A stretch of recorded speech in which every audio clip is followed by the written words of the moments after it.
All right. You're early for once. Welcome in.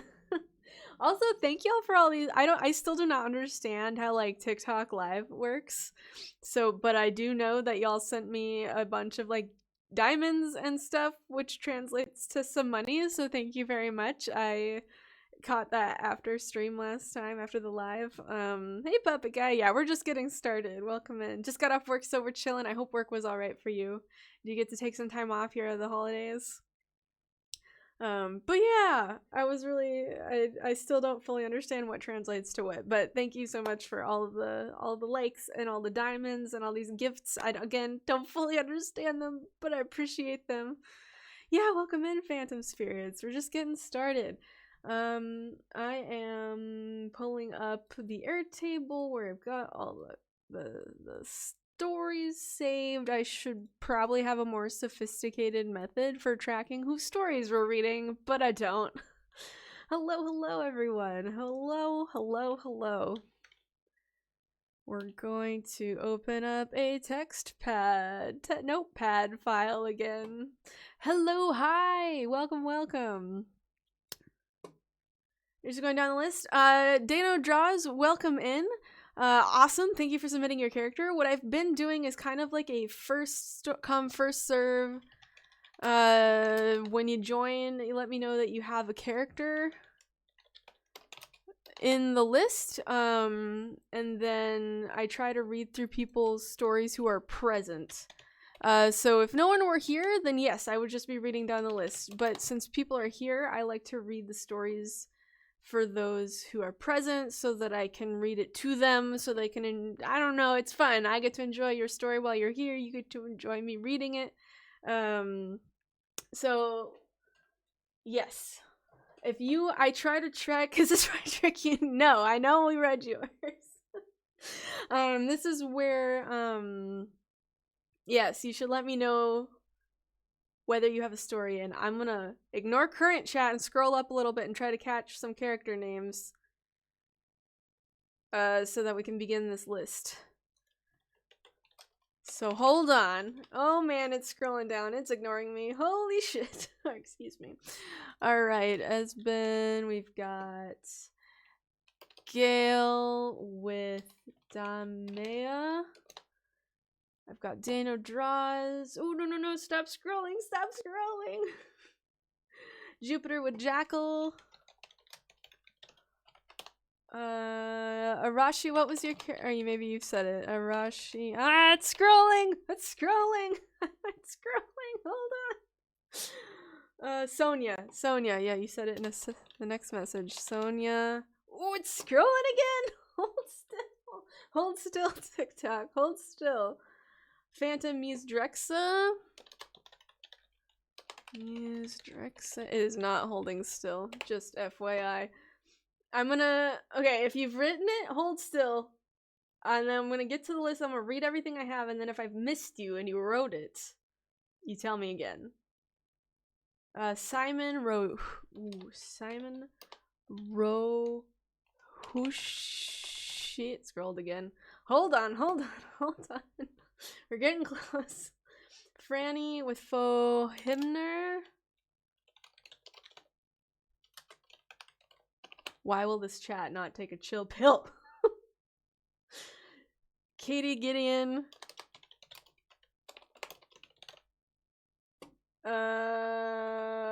Unplugged. Petra.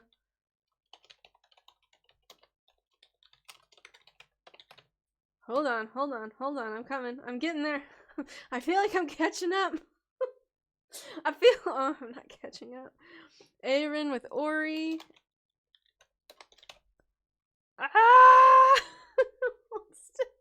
When I'm talking to the TikTok studio, not y'all. You guys are great. Pyrotechnus with Solaris.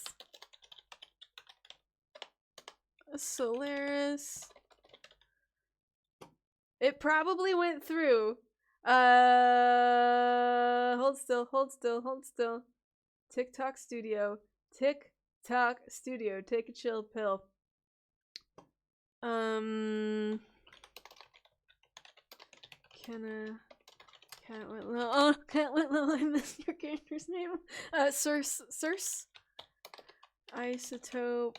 Selis Sentry. I can already tell you, the list is gonna probably be too long. Zeph Casimir. Oh boy. Oh boy. TikTok Studio, give me the option to pause on the chat. I know I got a Donavan. Sigurn. Okay, we're gonna have to Sigurn. Shipping. Tenrek. Bill, Puppet Guy. Except backwards. Okay.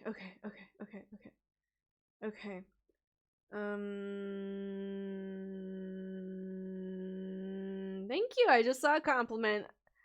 Thank you.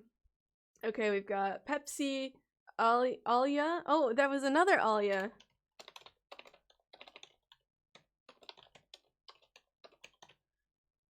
I know there were two Alias.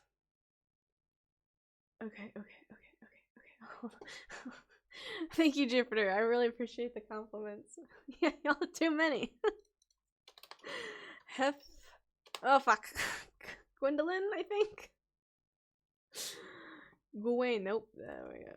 If only I could copy-paste in the chat. I cannot copy-paste. Tenric, I think I wrote that one down. Lucas Harold. I have to assume it's actually pronounced Harold. Nick, Robert with Nick. I think I got a Robert Nick. I don't know if I did. I'll write it down. Robert Nick. I have not. Hold on. Yes, Belle, when you made it to a live. Bullied by the chat. Then we did Lynn. Did we not do Lynn? Am I?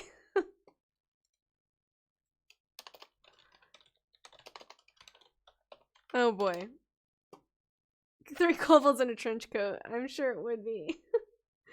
Gremlin, Pandora, Winestrop. Gremlin, Pandora, Winestrop.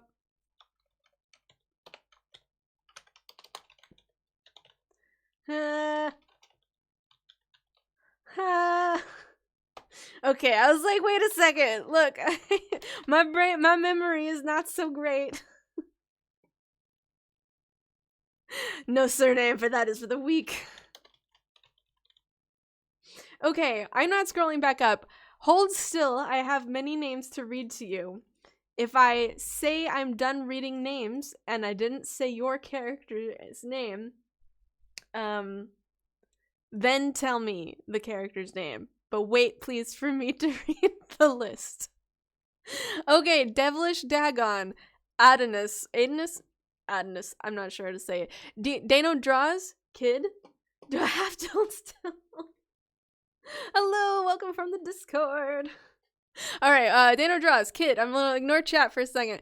Sweet Tea, Esben, Gayle, Damaia, Jupiter, Jackal. I'm reading your name and then your character's name, and I'm sorry that I'm probably butchering.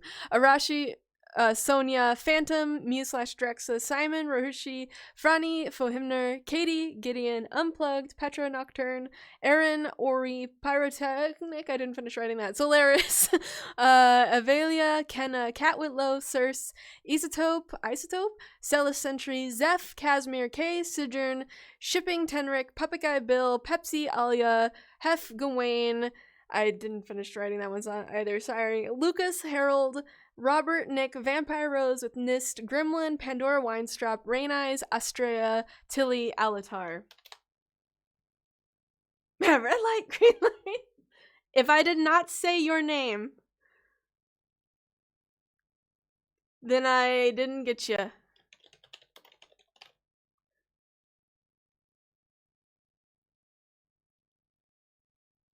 Arashi.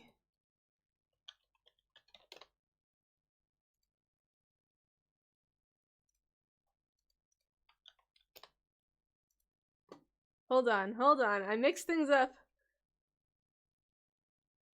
Hold on. Arashi is with Ayori. It's already going down. I'm going down. I'm yelling timber. Okay, Kenzie with Sonia, Arashi with yeah, okay. Okay.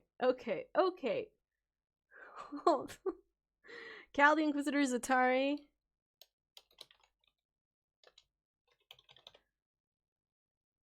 Okay, you gotta tell me if I got it wrong. Because then I gotta fix it. If you're just adding, then yes, it's already a lengthy list. Shit. I need a better way. Oh my god, I missed so many. Hello everyone, welcome in.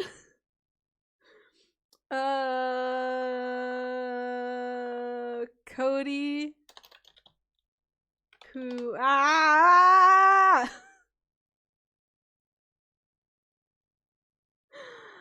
Next, I'm just gonna write down some usernames, and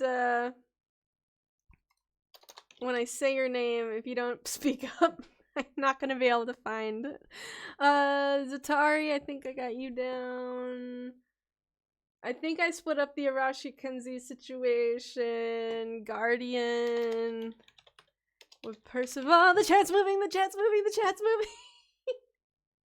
And we got an Esther. Tiny. It's moving again. Oh, and we're dead. And we're down. And we're back. Claire with Shauna.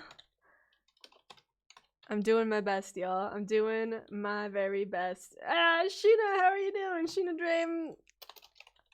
I did not. Holy crap. Holy moly. Holy goodness. Oh my god. Meepo. Turkey with Meepo.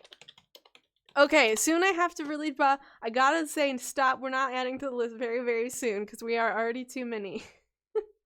Thank you, Jupiter.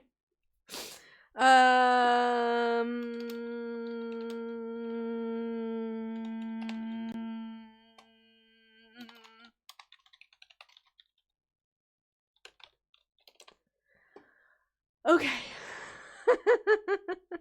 Oh man.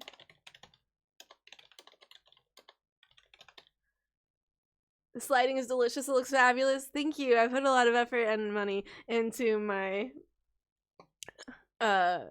Skunk, I wrote your name down. I don't know if we'll get to it. Kalea. Welcome, everybody. I definitely... I imagine you sing to yourself doing daily tasks like doing dishes and bumping into corners. Hey, where'd you get the camera in my house? I don't like that. Fade, I want you to take a wild guess because it's probably more.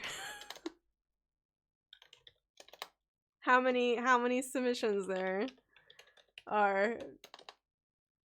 I did not manage to get through the whole list last time, Rose. No, I know. Remember, you did this to yourself. I'm sorry, Tilly.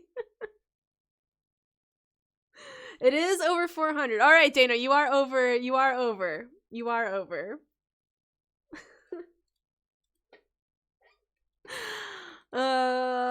It is. I'll just tell you. 1500 is the closest guess so far. We're getting close. We're getting close. It's right now. Currently, I haven't removed duplicates yet today. Yeah, so Esther's got a pretty close.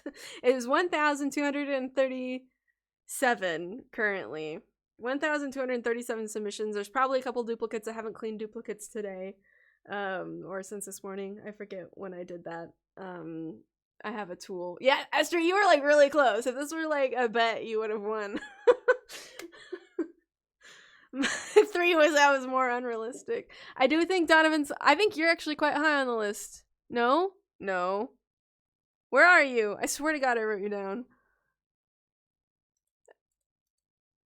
I'm gonna just throw you up here because I thought I already had you down. Alex. Donavan. Because I know you said that quite early. You were here early. You win a coconut. And I just hit random buttons. I'm sorry, Princess. Yeah, you know, I'm gonna stop I haven't. Okay, so Juicebox, I'm not reading anyone's character because there's so many people here. I'm not reading people's characters who aren't here. So you can pretty much know on these lives, I'm not reading characters unless I've called your name and you said you were listening. But yes, I am spoiled for choice on picking the characters to write about. I feel bad about it in the sense that like it really means most of you will not get a song, and I feel bad about that. But I still think it's a really fun project, and I hope everyone has fun regardless. Tilly, what was your avatar? I have an avatar from Tilly. Yes, you are on the submissions. You gotta be realistic. Yeah, and so far, Danodraws, everyone has been super nice. I put a lot more pressure on myself than I think anyone else does. I just want everyone...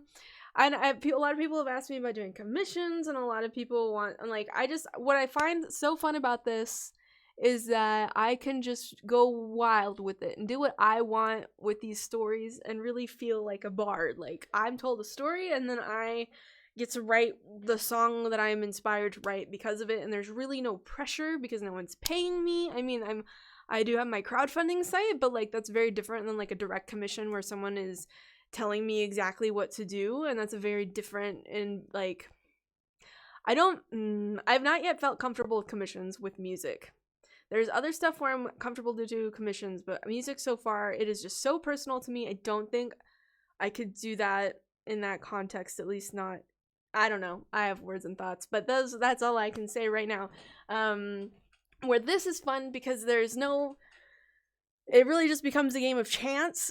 So people give me their stories, and I, the bard, find the ones that I can, that I have the inspiration for at that moment, and write a song, and then whoever that is gets to have a really fun surprise, and everyone else gets to enjoy that. I don't know. I'm just rambling now, but I really love this project. Yeah. Yeah, so, yeah. Felland, hold on. Let me make sure you're at least on here somewhere. Oh my god, I'm trying to catch up. Do I have characters? Yes, I got characters. Are the people on the list ones that probably make it into the song? Guardian Railier, that's a great question. In the sense... Probably is a strong word, in the sense that it means that I've definitely read the story, but I do try to go through and read all of the stories. Will it take me all year? Yes. But it really, like, it increases the probability, yes, but you gotta consider I'm probably only gonna be able to write between 10 and 20 songs over the course of the year. So the chances are low to begin with. But yeah. Yes, I will call your name when I'm gonna try and read out. I have not read any stories yet. True to form, it's 20 minutes in, we're still just making the list. We're just still making a list to read through today. Into D&D, I have only played D&D as far as like, and one episode, one shot of Thirsty Sword Lesbians.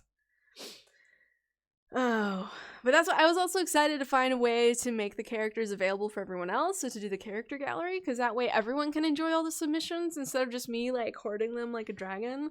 But yeah. You listen to The Crossroads, thank you. There's one more song for that album. I've been drip releasing it all year. So there's one more song called, what's it called? I think it's Come to the Table. Anyways, it's the home, like, hall feast song. And hopefully that'll be out in the next few weeks. And then it will be finally a complete album. It'll be called No Time to Explain. I'm really excited about that. I need to make some, like, videos for all the songs again. So especially all the new people who have found me can really enjoy. It's my Hero's Journey concept album. I wrote and recorded it all in February. But I've been finalizing production on it throughout the year and releasing it one song at a time, like in bigger and bigger. And then I've done some collaborations. So like I got to work with Anna Pantsu and Cammy Cat and some others. It's been a really fun time. Anyhow, sorry, I'm now just catching up to chat, and then we're gonna jump into stories. And then I'm gonna ignore you all for a while and read stories. But yeah, I really have so much fun with this, and I meet so many wonderful people, and I get to make so much fun music and do so many fun videos. And maybe this year I'm going to work with, like, I'm working on a video to ask people to recommend cosplayers and lip sync actors to me so that I can work with more other people who maybe want to join in and collaborate on that part of the video, because that's not my expertise, and maybe that frees up some time for me to write extra songs. I don't know. It's fun to be a bard and having fun in all this, yes. All right. Bard's rambling is a skill set. Exactly. Yeah. No. Thank you, K-Caddy. And that's what, like, the feedback I get is like, "Wow, you're brave to attempt this." And I've also had people. Next, I know I wrote you. I don't remember if I wrote your character, but I wrote you, so I'll yell at you and tell you it's your turn if it comes to be your turn. Alice, thanks for dropping in. I love how much music inspires others as well. I think it's really great. Yeah. Whew. Today I am remembering to record this also. And what is like genre? CHANRE. If you're saying genre, I've been calling it, I've been calling it adventure folk pop. It's somewhere between like soft rock, pop, like theatrical-ish. I grew up going to church, so a lot of my like guitar playing style comes from playing in like the youth band. So there's a little bit of that, whatever that is. Anyways, having several I have Stick Together in the album. If you find Stick Together on my artist's profile on Spotify, that has multiple characters, and that was like my biggest collaboration song so far. Yes, I am trying to take breaks. I'm catching up on far back in the messages right now. I'm so sorry. I am trying to take breaks and not overwork. It's part of why I'm thinking about ways to collaborate with other people to try and make sure that I don't burn out. Because each video from start to finish, including the songwriting process, takes anywhere from like 4 to 10 hours minimum. Because there's the songwriting process, which sometimes takes really fast because it comes to me really quick. Other times it takes a long time. Then I need to produce the song.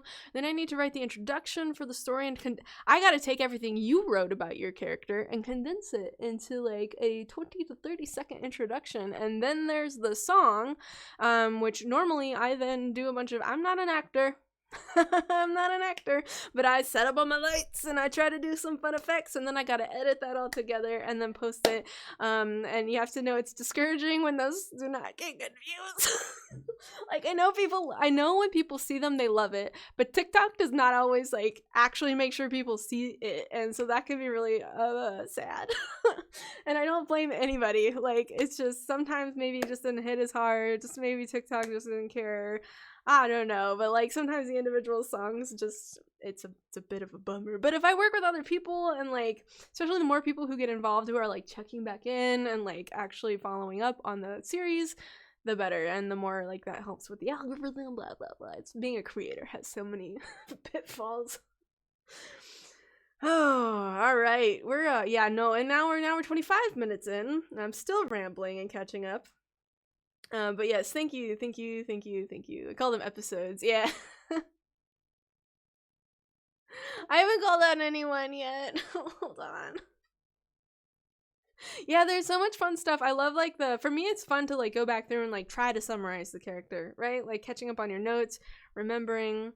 It would definitely be more appealing to do commissions with full creative freedom, and when I reach a point where I think I have time, because I do freelance as a web developer. My day job is as a web developer, and that just barely leaves time to do these videos, let alone commissions. So like it's a bit rough. So maybe in the future, if I reach a point with my crowdfunding platform where I can scale back on other things that I'm doing, like financially, then maybe that starts being, I don't know. I don't know. Excuse me. Yes, one more song for the album to be finished. All right. I'm just like throwing usernames in here. Okay.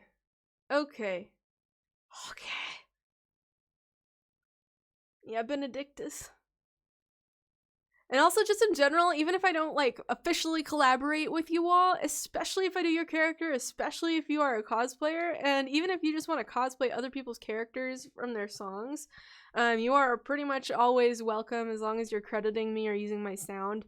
You are pretty much always welcome to take those songs and do your own like video with it. And if you want or need the official like song download because you're gonna do like an actual production with that, you can always contact me via, there's many ways to contact me, but you can always contact me and I get you the actual music so that you can edit a proper version of the video. Because there's rambling. Okay, I'm trying to like, nobody's been chosen or read out yet. I'm still rambling, I'm so sorry. Okay, I'm trying to it's I'm skimming. Yeah, also animation, that kind of thing, totally great. Just started, Jeremy. I'm just barely getting started. I mean, I'm a half hour in and I'm just trying to catch up, and then I'm trying to okay. All right, I think I've caught up on chat. I'm sorry. Sorry if I have not answered somebody's question or comment. I'm doing my best. I know I'm back in my days. I come from Twitch streaming. And I'm used to just being able to reply much slower chat, and I'm used to really replying to like every single comment in the chat. So if that's not I've gotten good feedback on that, but it was also difficult to keep up sometimes. Anywho, what I love about all these things and building a community and doing lives or streams or whatever you want to call them, and like doing projects like this, I love connecting with people, and like even if we are never like one-on-one friends, like I still feel connected, and I love your creativity, and I love seeing the characters that you bring, and I just really enjoy the community aspect. Yeah, I will be calling out names in chat, not in chat. I will be calling out names via audio. And if you hear me, you hear me, and anywho. Yeah, I love creativity. I love when what I do sparks creativity, and I love being inspired by other people.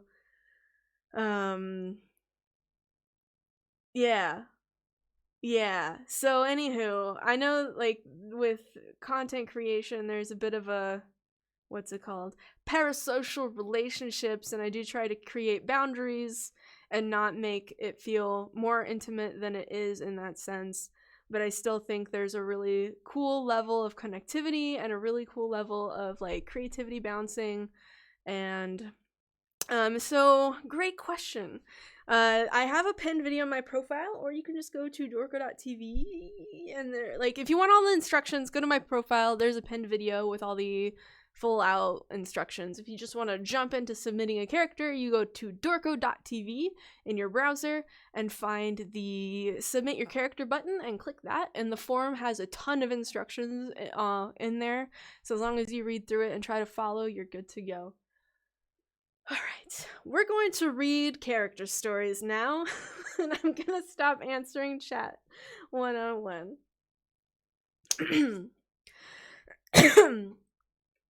It's helped inspire me to start posting videos and eventually start streaming games. Dice Keeper's Tavern, I really love to hear that. You've been around for a while, and you're awesome. Thank you. I know there are so many cool characters in the gallery. Artemis, probably?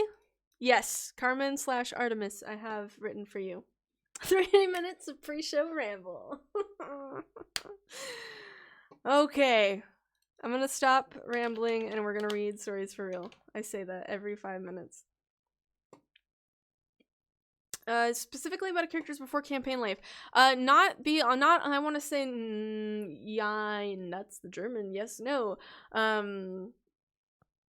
I have written a story. I'm pretty sure at least one or two of my songs came from characters who hadn't actually been through a campaign yet. It's important to me that their story is designed for TTRPG play or role play or fictional whatever, because I love the improv aspect of the story. So setting it up for improv versus like I've written this character's entire life stories and their entire like story with the climax, like a book would be. Yeah. We've got people setting up roleplay servers in my server and all that stuff. Like we got people. My server is really more focused on like what I'm doing with the music. But a lot of, obviously like that may grow. Maybe we create some kind of actual RPG stuff going on in my Discord. I don't know, but I definitely think there's some cool opportunities there for games. I don't know what that will be yet. Devilish Dagon, are you still here?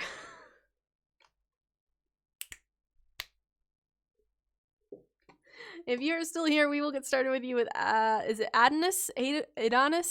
Adonis. Devil.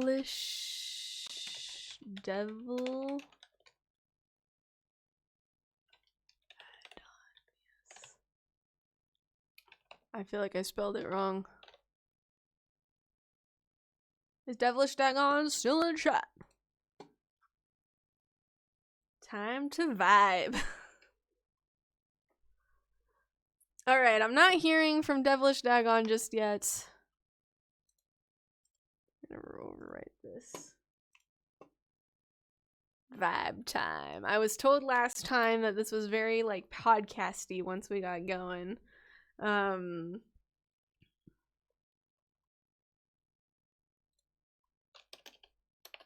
will tell anyone who I will technically try and jot your username down.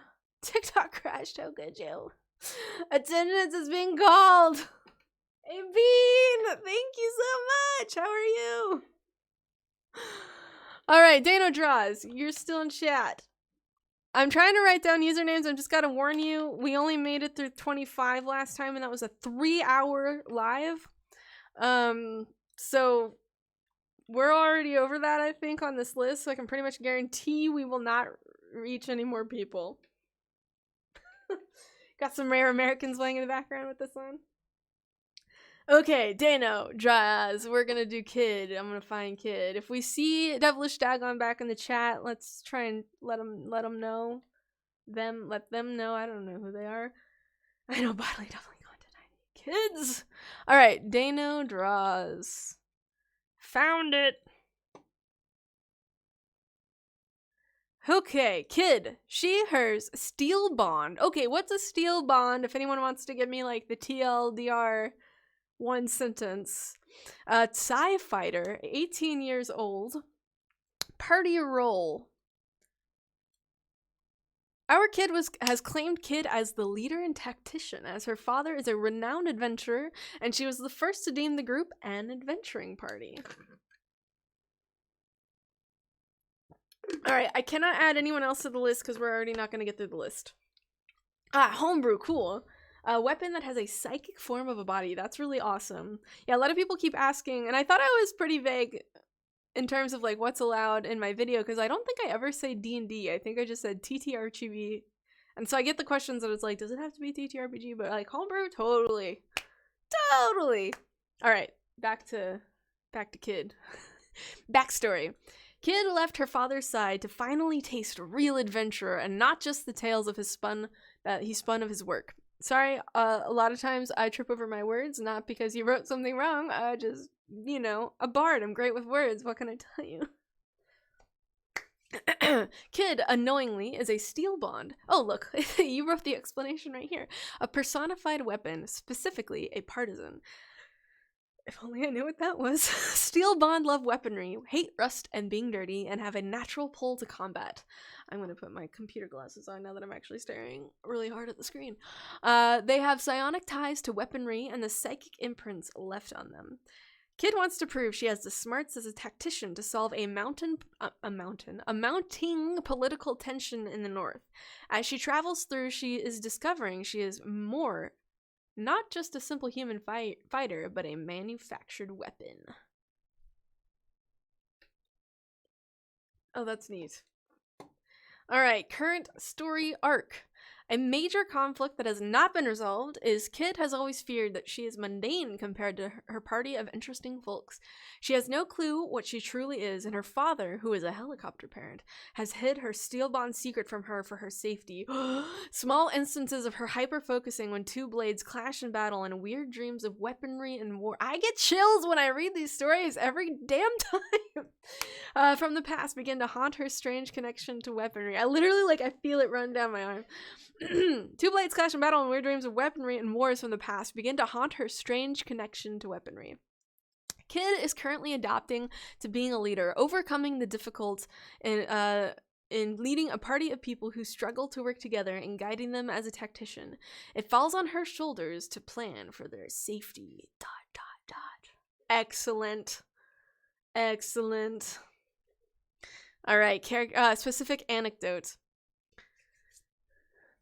Kid, in the heat of battle, has had instances where her partisan will clash with an enemy blade, and the ringing metal noise seems to resonate with her entire being.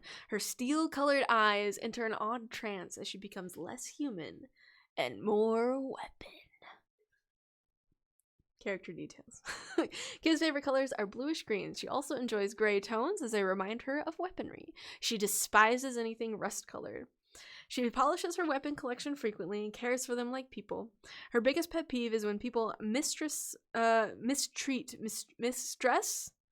reading mistress, and that can't be right. Their weapons and armor. She visibly cringes at this. It's all good. It's all good. Mistreat. There it is. Sorry. I'm just gonna write it that way. Awesome habit, always planning the next step. Annoying habit, rambles about battle-related history. I would never ramble. Can't relate.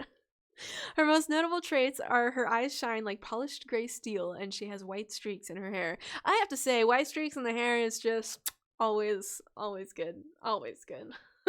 Catchphrase, that's a load of swarf. What's swarf? Please tell me. Somebody. It's okay. I have to warn, like, all of y'all, like, I was explaining this last time.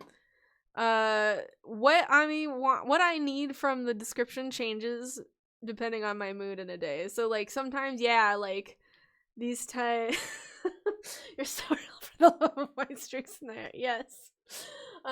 Some days I'm looking for something really, like, you know, this kind of writing, and like that's what I would like vibe with on that day for a song inspiration. And sometimes I just want like vague, right? Like I feel a little bit like putting in my own artistic liberties, and I just want something to project on. So honestly, please don't worry about it.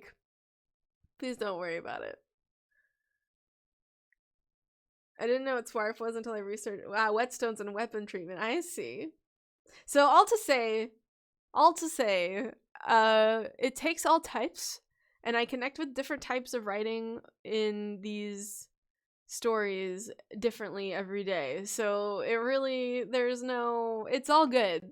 It's all good. It's my job to take whatever you wrote and turn it into a fun story. Like, to translate it is a fun story. It's my job to take your story and translate it through my own words and song. Look, everybody's got cool characters. Yeah, the more you love a character, the harder it is to feel you wrote them well. Like, that's very well done. Very well said. Okay, Sweetie! I know I just saw you. I'm fairly certain I just saw you. Could have been ages ago. Who can say? Wait, did Sweetie have to leave? No, I thought I just saw Sweetie in chat. Yeah, everyone has cool characters because you put your love into it. Thank you, Bean. You get it. You know it. Alright, Sweetie, Esben. Am I saying it right? Thank you for taking the time for Kid. Totally. No, Kid was great. Esben. He is changeling pretending to be a tiefling. I love a pretending to be. Let's just put that out there. Oh yeah, I put my even if I don't mean to, I am in every character. All right. I've already lost. Esben. I was gonna put an L in there. Pretending to be a tiefling, changeling. Character class, warlock, pact of the tome. 30 years old. Party role. Smart pretty boy who panics at the first sign of combat. I like to think of myself as smart pretty boy who doesn't panic at the first sign of combat, but honestly, this would be me. Backstory. Esben doesn't know where he came from. He gave up his memory to his patron in exchange for power. Okay, that's one of that's a pretty cool one. Where was I? Already lost myself. Exchange for power. And to rise above the mindless drones of his hive, now he searches the world for knowledge to feed his patron and join the party after they raided a library he was hiding in. Of course, he was the monster they were after, but he disguised himself as a tiefling in distress, and they never questioned it. That's great. That's a really cool meeting story. I feel like that's a really fun... That's a fun one. Alright, current story arc. Esben and the party are on the hunt for a necromancer to raid his lair, only to find he's gone to the town of Westcliff. When they arrive in Westcliff, things are strange. Tons of empty houses, pictures on the wall of people no one seems to remember. Even the map leading the party to Westcliff inexplicably changes to another town. Sorry. I should probably make tea again. After trying to figure out what is going on, the party rests, seeing nothing on watch but a face at the window, only to find an extra traveler's pack in the room when they wake. A bag that contains letters written from the cleric's parents living in Westcliff addressed to Nearly, someone that the party doesn't know but was apparently Esben's friend, the rogue's lover, and the cleric's sister. Excuse me. Except the rogue, Julienne, is single, and the cleric, Dayan, is an orphan with no family. After more investigation, the party discovers that it is a false hydra plaguing Westcliff, a beast that erases the memories of the prey it consumes, that even picked off their own party member while they slept. And it is as if she never existed at all. Jesus! This was a one-shot! They track the beast down the tunnels beneath Westcliff, the tunnels that Esben doesn't remember but knows like the back of his hand because they were the tunnels of the hive where he was born, though he can't recall ever being there before. A long bloody fight ensues, and though the beast falls the moment it dies, Esben loses access to his powers and understands finally who his patron is. The false Hydra itself. Broken, doubting if the pact he remembers is truly the one he made, unsure how much memory he freely gave and how much was taken, and in shock at the fate of the knowledge he spent so long gathering, Esben faces his future, unsure of anything except the steadfast friends at his side. I don't know what false Hydra is, but I am like, what? Woo!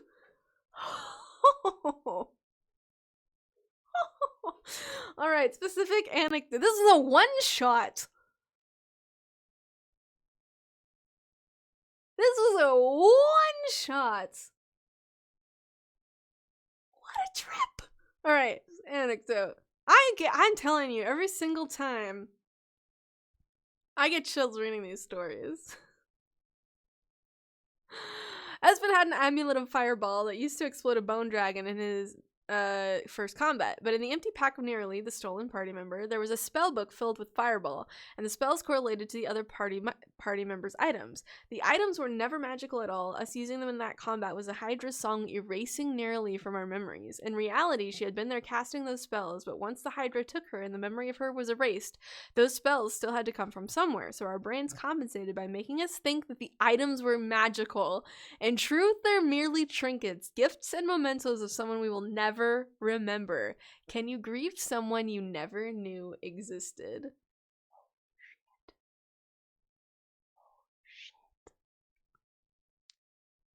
That's too real. That is too real. Good boy. Oh, you're fine. Good boy. Sorry, the dog is barking outside. It's gonna get my buddy barking. Good boy. You want a treat? Blood. Blood.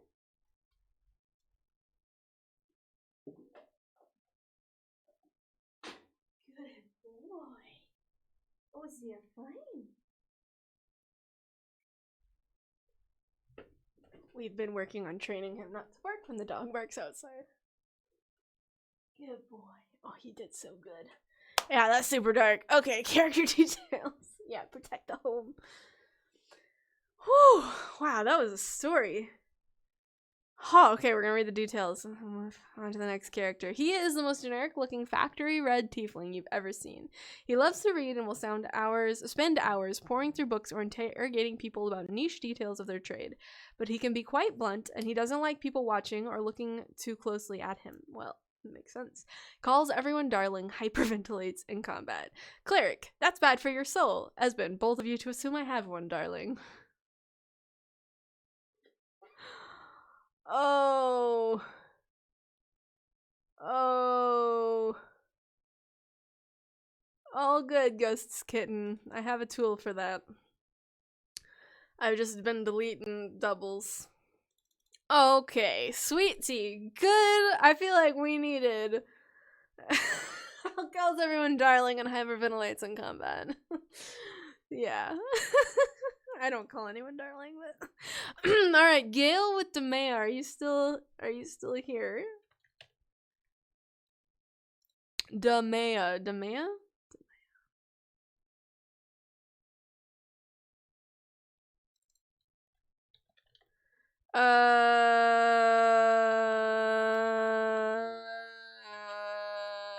Stormborn?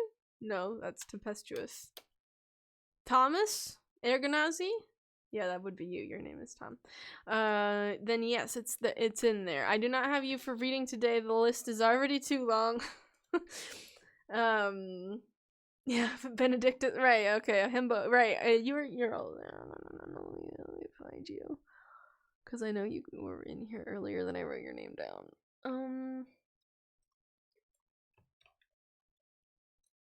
And you were also here last time. Okay, we're gonna read Gayle. Gayle's. Is it darling?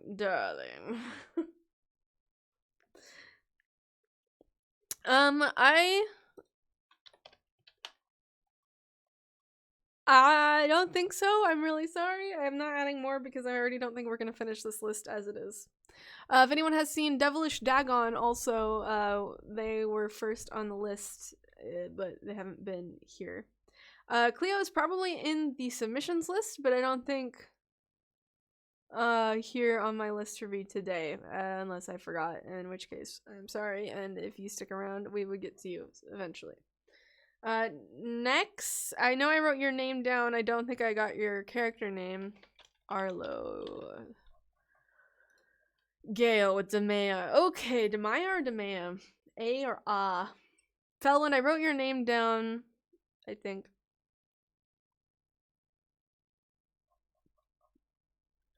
No, I just do them fresh every time. I restart the list based on who's here when I get started.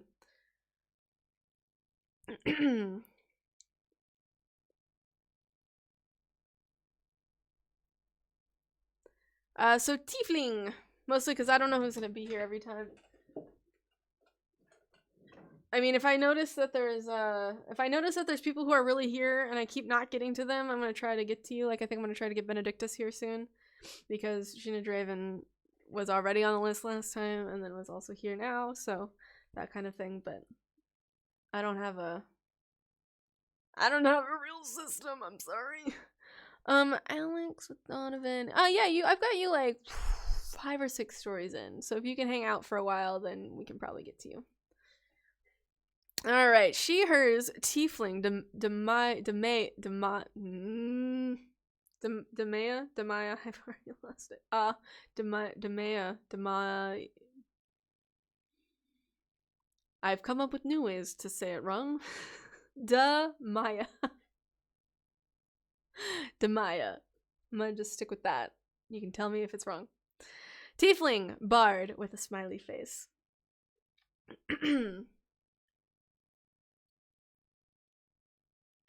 21 years old. We have so many babies. I say babies because I'm in my 30s and everything younger than 30 sounds like a baby. She was the group mean girl with a heart of gold once you got to know her. Is this an in memoriam? I can say words. They're the gang! Yes. Yes, it's okay to be baby. But to me, you are baby. I mean, I'm exaggerating, but like, you know what I mean, hopefully. It's my way of not saying that I feel old while saying that I feel old. Backstory: a granddaughter of Asmodeus, cast out for seducing one of a visiting noble's concubine. She was infected with a red salad slod? A red slod egg? Is it salad? Salad. I always read salad. A red salad egg as soon as she entered the frozen hell of Icewind Dale.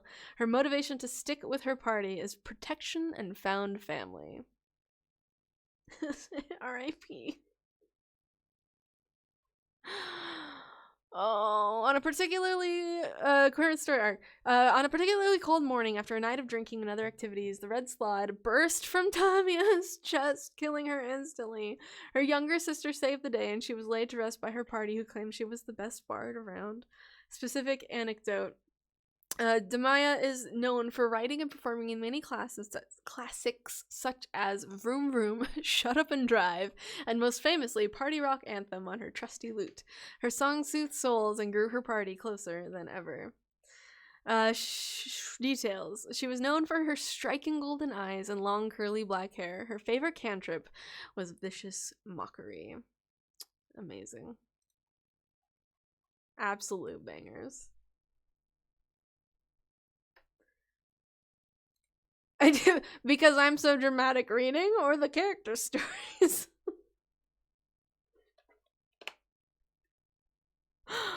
Alright, Sineadraven with Benidictus! Benedictus. Nope. Sheena.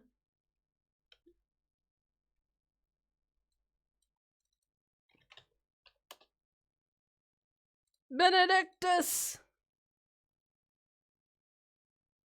Who writes the funeral songs for the bards? The other bards, Kenzie. The other bards. If you're not dramatic reading their backstories, but are you doing them right? I don't think so, Bean. I don't think so. The Funeral Bards. That's another great band name. The Funeral Bards.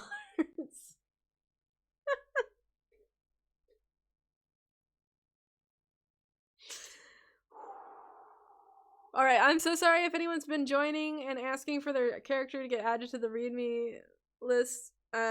We are already too long. I'm already not going to be able to read everyone who's already on the list. So if you're still here and I reach a point where not enough people have stuck around to hear their story, we can get to you. But I do not anticipate that happening based on last time. It makes me think of what does it make me think of? Like what's his face? The funny guy who sings Bo Burnham, where he's like, it's a song about, I don't know, and then he just screams. That's funnier in my head. Ah! College of Tragedy Bard. A College of Eulogies. Who's making the homebrew subclass for College of Eulogies? Bard Burnham. A World on Fire? That's the one, right? Ah! The world's on fire, how about yours? Yes, that's the one. Thank you. Alright, Sineadraven with Benedictus, he, his vampire. Carthian. Hold on, I'm gonna start some hot water and refill this. Everyone stay hydrated and keep your throat fresh.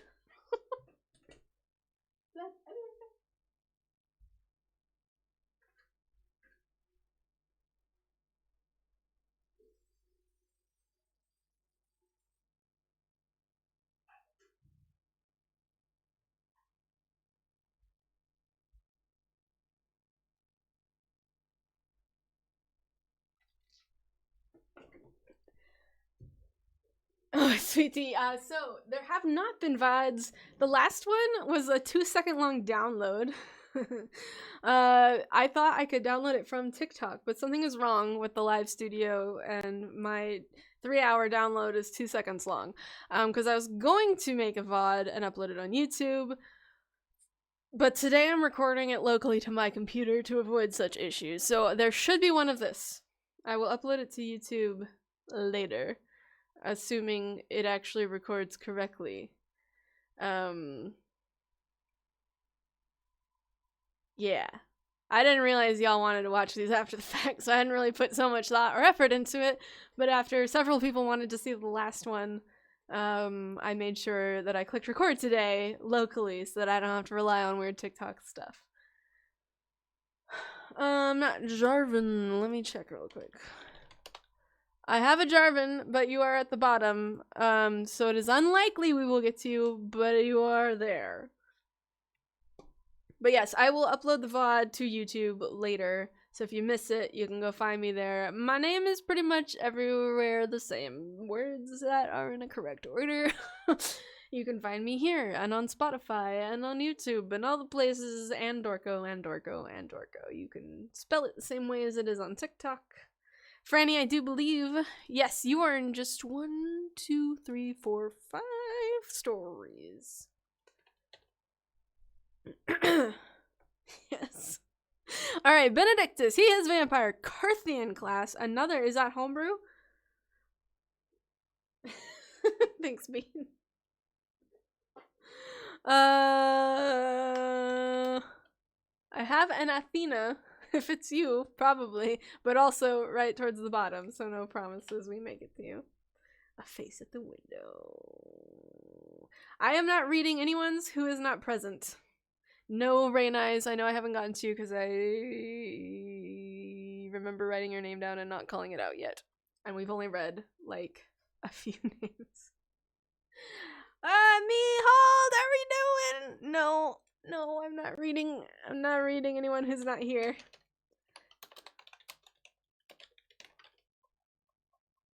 Arlo's is quite a ways down, sorry.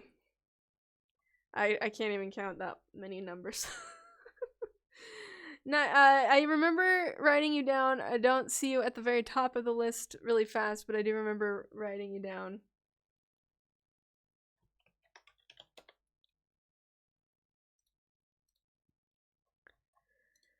Okay. I don't think so. Confuse the masses. I don't remember writing you down, and the list is already too long. Okay, we're reading Benidictus. Take 5. 51 years old. I don't know Carthian class, but I'll have to look it up later. It sounds homebrew. I think someone may have already explained in there, but I've lost it. I'm doing well, just extremely distractible. We have so many stories to read through. Carthian. Carthian is the class. Alright, himbo! We love a good himbo! Alright, backstory. Lived their whole life and now unlife in Luca, Italy, but has traveled the world with his teammates. 2. Became a vampire after his first official boxing match ended in him accidentally killing his opponent, as you do. Oops. Whoopsie. They are driven to help others in an attempt to atone for his biggest sin.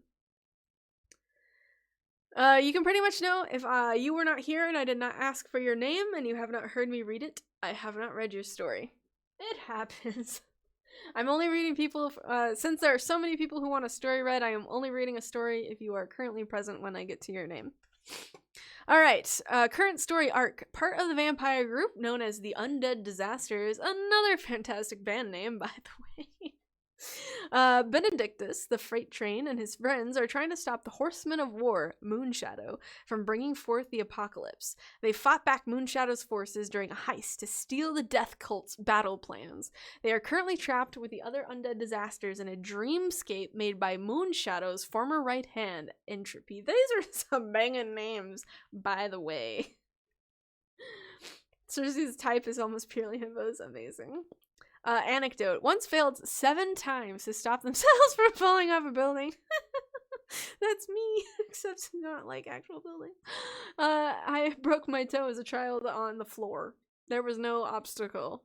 I was just did that.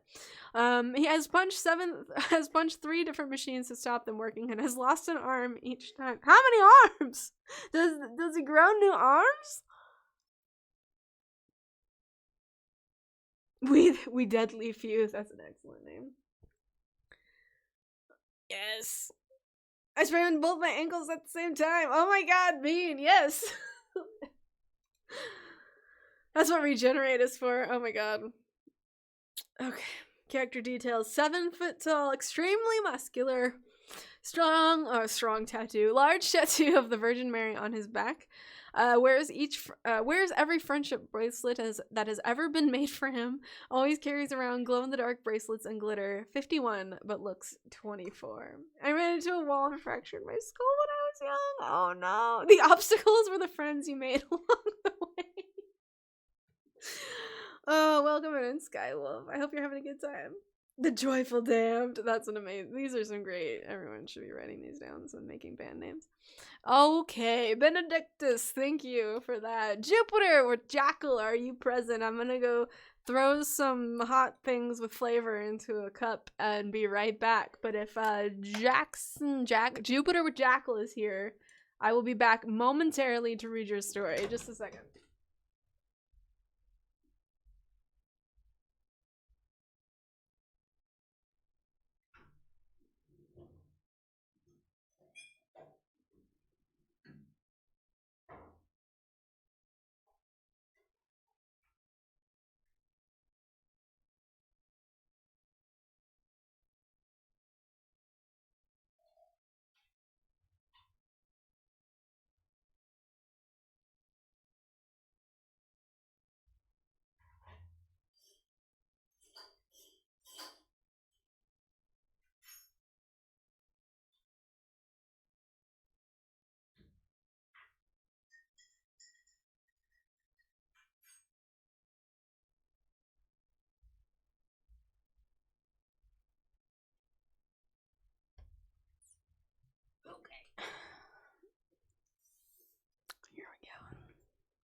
And we're back.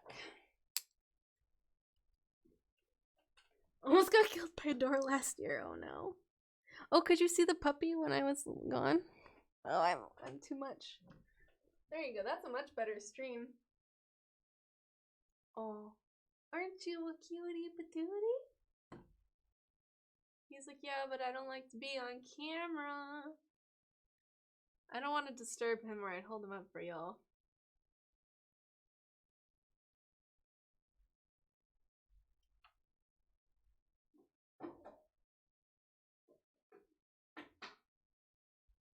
Treats? Okay. He doesn't want to even do this.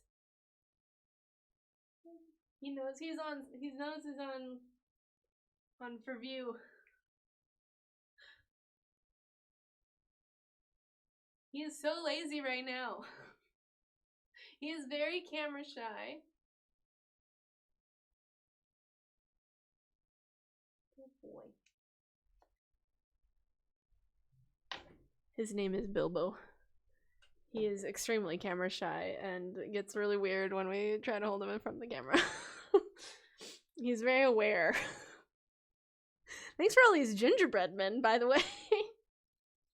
Okay. I'm back. We're gonna read Jupiter Jackal.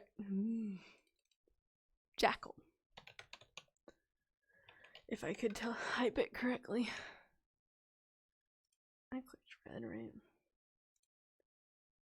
Jackal. I didn't type that right. I must not have. Jupiter. Oh, it's because I typed that incorrect. With Jackal.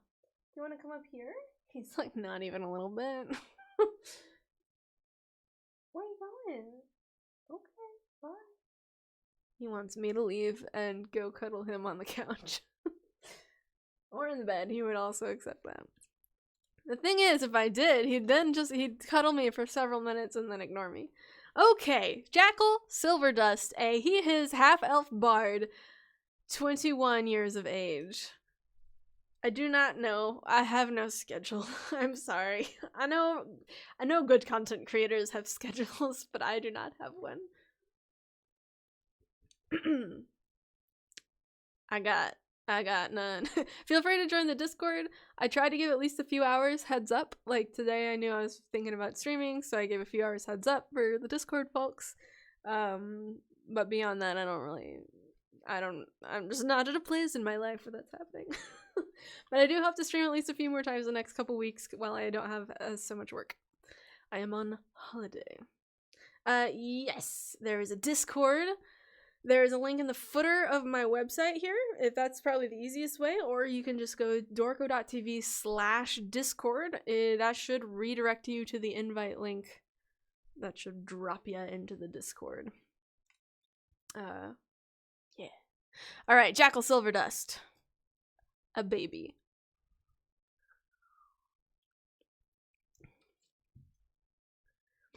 Okie dokie.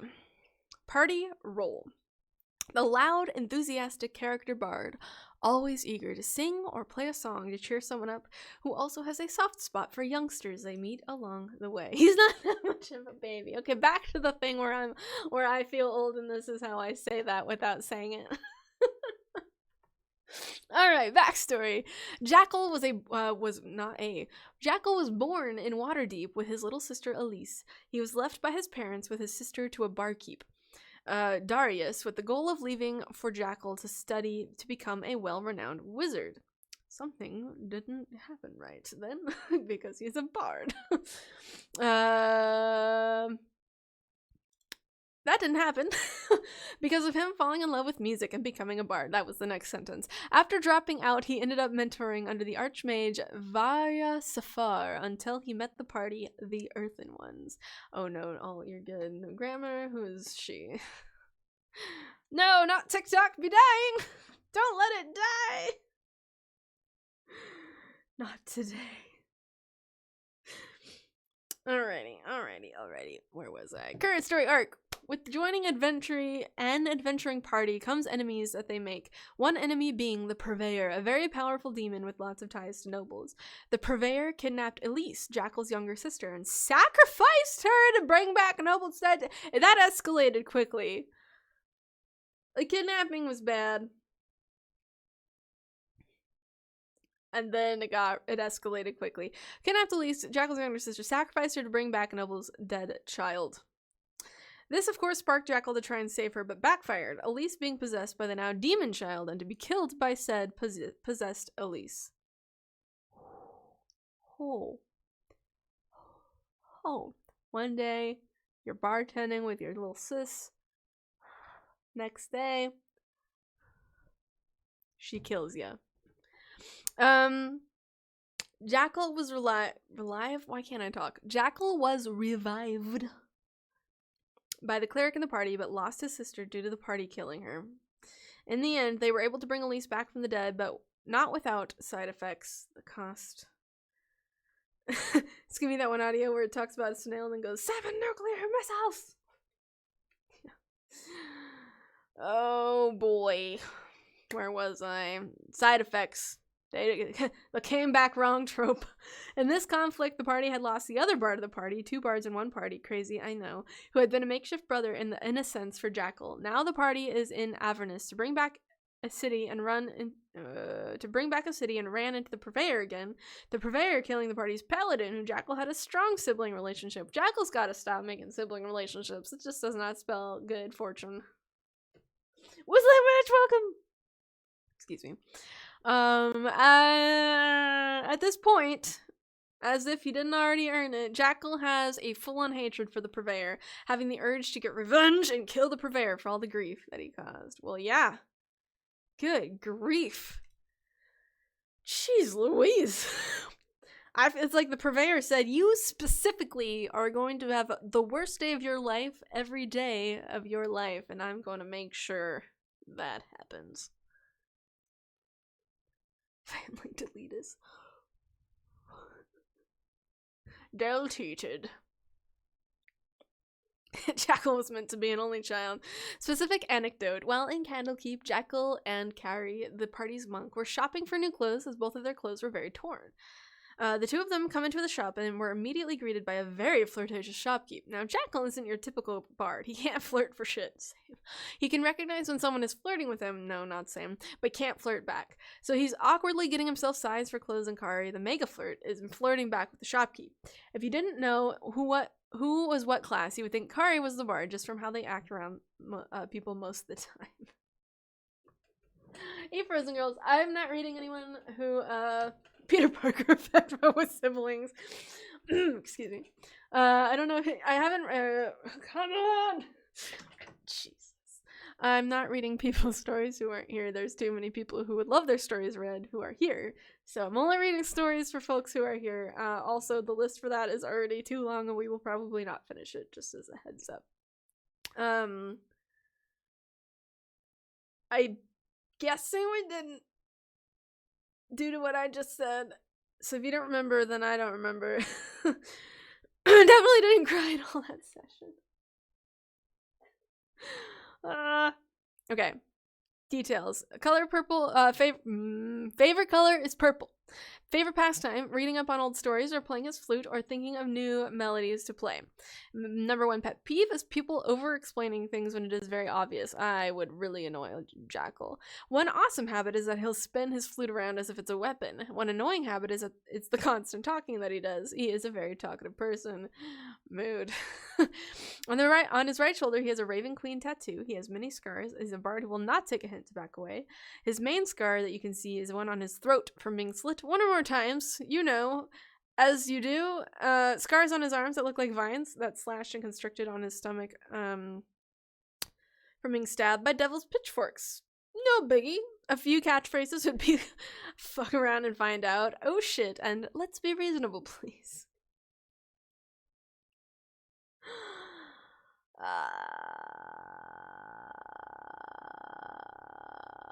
Hey, son of Asgard. Probably not, because the list is too long. I'm really sorry. Yet, Ace and autistic and decided to be a bard. It's tough. Oh my goodness. Yeah, that's a lot of unfriendly wounds. Alright. I'm trying to be more efficient this time. I say not being efficient at all. Arashi? With Ayori, Syol. Yes, it's good to see you. I hope you're well. Alright. Ayori, Syol. I think we got it. Alrighty. They, them. Heck yeah. Wood Elf, Wild Magic Sorcerer turned Divine Soul. 121. Not a baby. I really would like some of this hot lemon.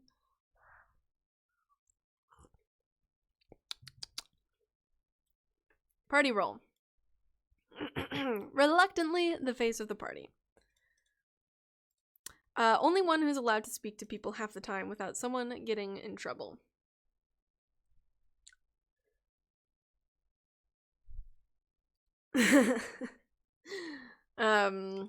Backstory. They left their small town in the mountains after finding the magical sword that gave them their powers, leaving their parents and best friend there while they went off for adventure. Gaining magic made them want to see the world even more, and they eventually became a member of a thieves guild called the Black Hook and worked as a spy. Joined the party as a favor for an old friend NPC who asked for their help. Naughty children.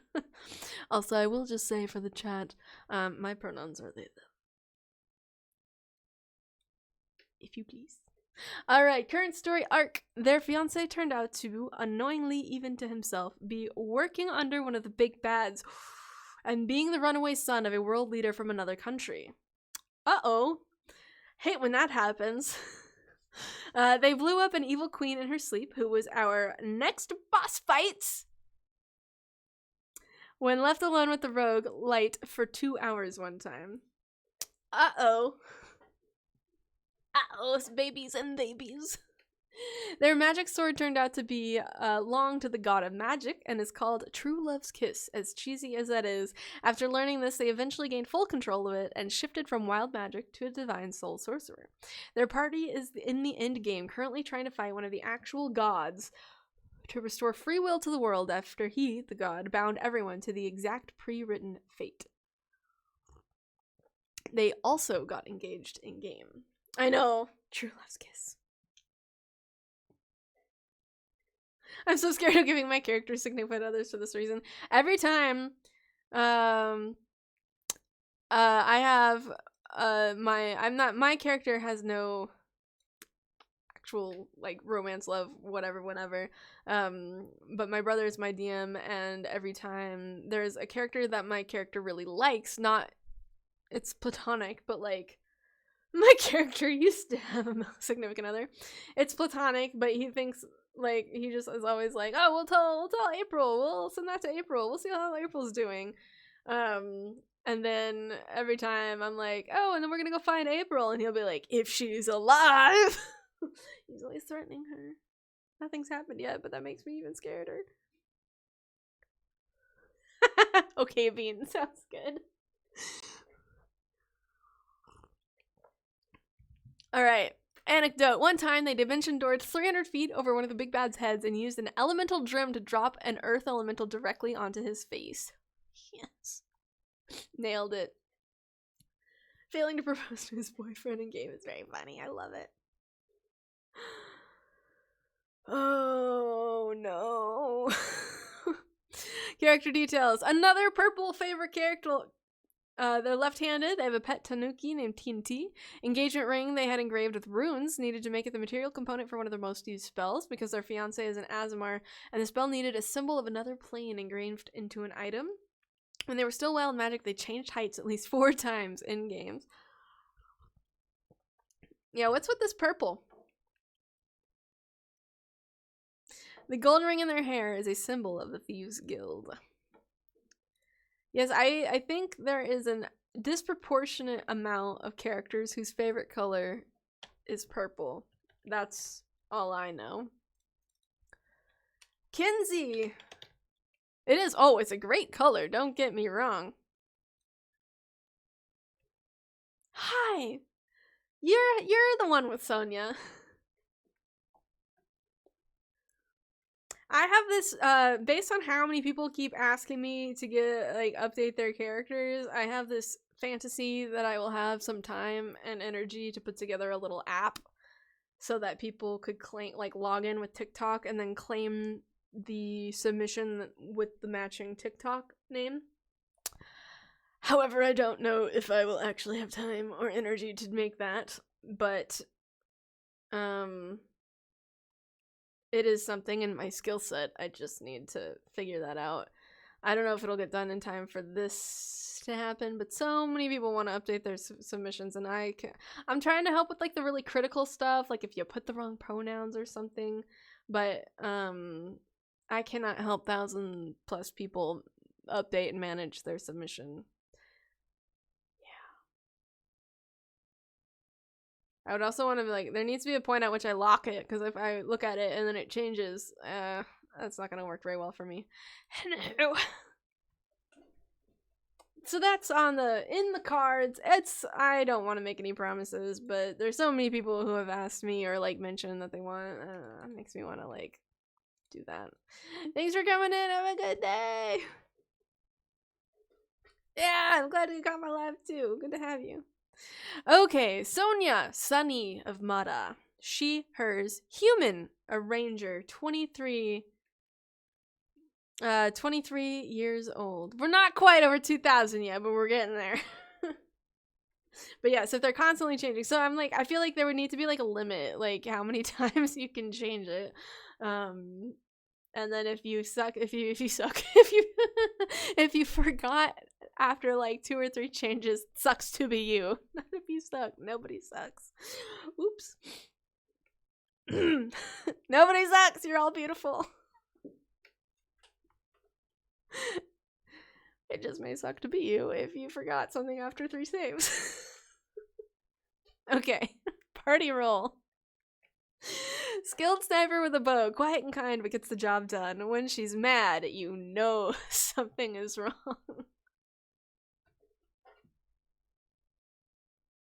Sorry, I feel like it just sounds like a skill issue. Yeah, if you were able to at least fill in sections you left accidentally blank. It came out so wrong. Alright, backstory. Frozen Girl, no, I don't think so. I'm not reading characters for people who are not present. The skill issue. Backstory. Sonia came from royalty, but left when she saw she wasn't needed and hated the false promises of court. Once she left, she met her party, and none of them knew who she was, so it was a fresh start. She sees found family through this group, but also protection from the prying eyes of the throne. Current story arc. Sonia has recently taken to studying the way of one of the ancient gods, Yuki, god of death and snow. With a new era of gods emerging, she must keep her following of him to herself, and has only told the most secretive of her party, an evil-aligned member of her mercenary group. As she has been diving deeper into following him, she's decided to cut off a majority of her hair, choppy shoulder length. We love it. And her features continue to grow paler, her dark circles only growing darker. As she returns to her kingdom for a bounty mission, she is now struggling to keep both her identity and the deity she follows a secret. A princess. Excellent.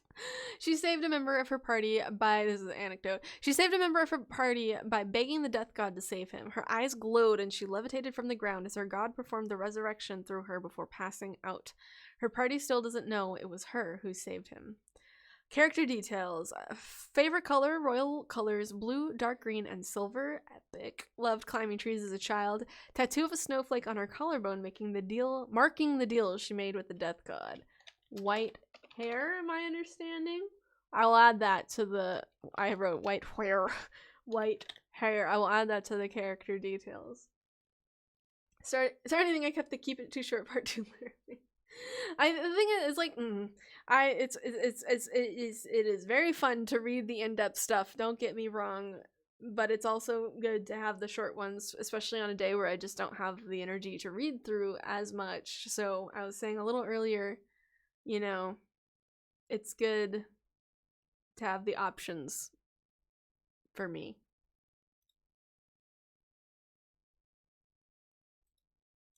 So, no worries. I'm writing in white hair for this character because I'm pretty sure that's what Kenzie said she has. So you should tell me and I'll delete it if that's incorrect. Phantom with Muse / Drexa is what I have up next. Perfect. Alright, well, white hair is now in the character detail notes. Yeah, well, and look, the printed fall, the reason I said it should be as short as I said is because I knew that most people cannot realistically do that. And if I don't write that, then I get literal novels, which, again, lovely to read, however impractical, as a writer, songwriter, with many things to read through. Phantom. Did I see a Phantom here? No, not yet.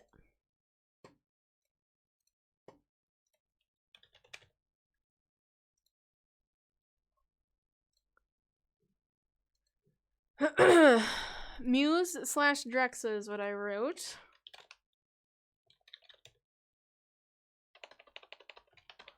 Muse. Here we go, I think I found. No.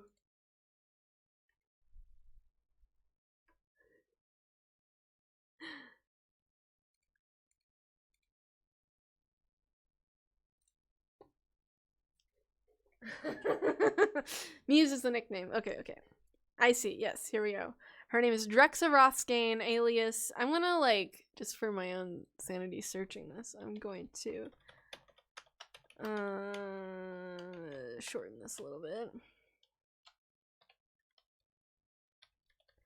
to alias slash nickname. I'll make it easier for me to find later.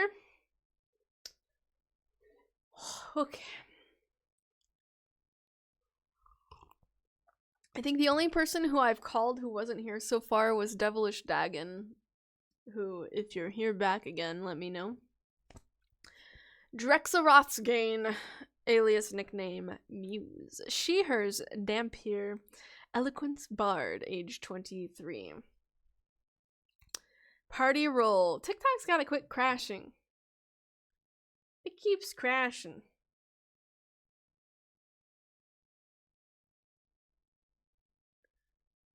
Why would it do that? Alright, party roll. She is a noble of the party and often calls the party out when they aren't rolling great on charisma, but she's fun too and is always down for a fun party or girls' night. Yeah, I'm also the note taker, so I had to, I got that. Backstory. She is a child of the king and queen of her kingdom, the Rothsgain Islands, but she ran away when she was young after her parents were trying to put her in an arranged marriage.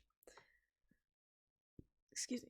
A pirate attack while she was traveling with her family caused her older brothers to be taken and presumed dead, suddenly making her the heir to the kingdom. This was before she ran away. I have a weird, hiccup burp thing happening right now. I'm so sorry. She is hoping to get away from her past by using the stage name, the Masked Muse, and traveling as far as she can as a traveling bard. She wears a bronze mask in public to keep people from recognizing her. Very nice.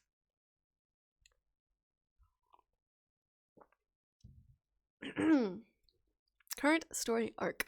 At the beginning of the campaign, the party accidentally opened a portal to hell. I hate when I do that. You wake up, you're having your coffee, and then suddenly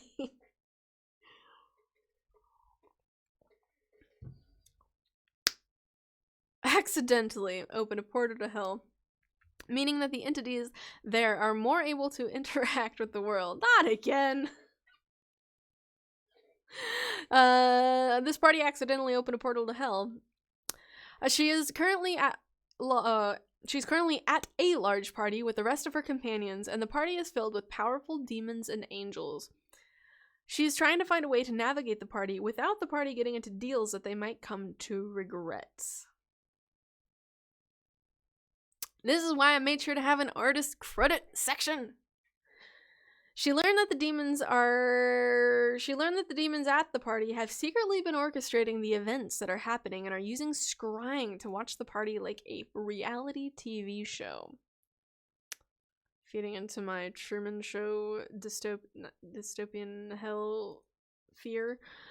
She found out that her true father is an archdemon named Dissonance, and that her mother had an affair with him that resulted in her being born as a Dampier in a human family. She saved a young girl named Hannah and has become a bit of a mother figure to her. She is stressing trying to keep her safe.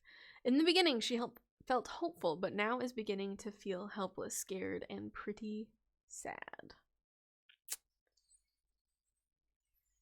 Oh. Anecdote. This is when they first arrived at the party and before they discovered the whole TV show deal. She met with the mysterious man at the party who had saved them before. He wears the exact same mask as her. He sits down with her and then reveals that his name is Dissonance. He is actually her father and the reason why she was born as a Dampier. He also reveals that her brothers are actually alive and at the party. Dun, dun, dun! This information is huge and completely unexpected. It pretty much turns her life as she's known it upside down. It's obviously a lot to take in and is shocking. Aw, thank you, Bean. Character details. So no one told you life was gonna be this way. That demon's gonna tell you he's your daddy. Character details. Favorite color, red. Demon, anybody? Favorite pastime? Writing and playing music. Top pet peeve, not using napkins. That's a good one. That's like obscure and random. Please no Demon Daddies. Demon Daddies would be another really great band name. I hope someone's keeping track of these. The Demon Daddies. Oh, there are so many good band names in these descriptions. Awesome Habit consistently does a huge skincare routine each morning. Annoying Habit refuses to go somewhere she deems gross. Notable physical traits: fangs, red eyes, burn scar on her collarbone of a pirate symbol. All I wrote down in my notes are Demon Daddies. One catchphrase: we really need to work on your communication skills. Very good. Does that make us sulfur babies? The Sulfur Babies would be the follow-up band. I cannot.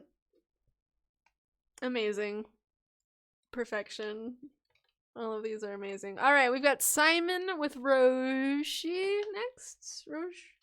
The Sulfur Surfers! The fandom name. Yes. Oh, it's so good. Right? Make a character. Just, you know. I think I mistyped Simon's character name. Oh! I just don't know the searching. Simon, are we still here?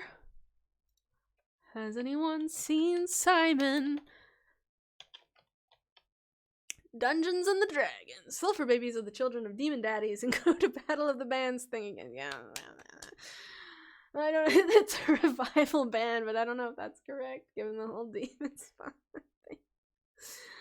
Alright. I am not seeing Simon in chat. Somebody should yell at me if Simon's actually in chat. We've got Frannie with, I'm gonna read like the next 5 or 6, and then that way you know you're coming up next. Frannie with Hymnir, Alex with Donavan, Katie with Gideon, Unplugged with Petra, I also wrote Nocturne down, Aeren with Ori, Pyrotechnic with Solaris. Hello, Aluna, how are you? So those are some of the next ones I have coming up. We've also got Avelia, Kenna, Cat with Lowe's, Circe, Isotope, Selis, Petra, not Petrus. Oh, I think I just said that weird. Okay, so those are the next few coming up. There are many more, but I'm only making promises for a few handfuls at a time because I don't know when I run out of steam. Okay. Hey, Zombie. Unfortunately, there are very many people here waiting to be, resubmitted, River. Excellent. Waiting to have their stories read, so I'm not adding to the list because I don't think I'm gonna be able to even get through the list I have. So if you're okay to sit tight and listen to other people's stories, I do plan to do more of these, live streams where I read through stories in the future as well. So it's, and just because I don't read yours on a live stream doesn't mean that I will not be reading your story at all, and it will still not mean, it won't mean you don't get a song. So no panicking. No panicking necessary. Okay, Frannie of Partytown. I love that. We're already at a good start with this username. Is it Hymnir?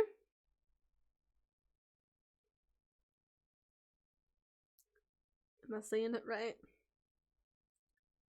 Yes. If you go to dorka.tv, no, totally. And generally, yes, you would come in and tell me your character name, and I'll add you to the list. I've just been doing that, and now the list is really long, and I'm not going to be able to finish it. So there's no point to adding more to the. There's no point to adding the list. I'm sorry. So yes, that is how it works, but also the list is basically full, I guess, is the easiest way to say that. Yes, okay, so Vel, if you go to dorka.tv down to the button where it said character submissions, under that is a link that says like view the character gallery or something like that. And right under that button there's that link, and you can click it and it takes you to the big character gallery to have a look.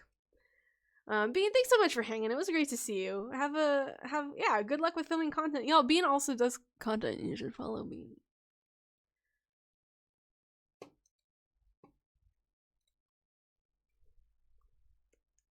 Where was I? Hymnir. She, hers. We've got a gnome! I don't think I read a gnome. If we have, I'm sorry, I totally forgot. But gnome! Gnome! I don't know why. I feel like I'm in a funny mood right now.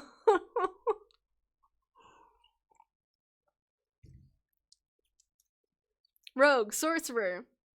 I don't know, right? 25 years old. Party role: small, mighty, and focused. Always cheery, but not always at the right things. She is lawful evil, but loves anyone with a purpose. Backstory: as a young one, 10 to 12,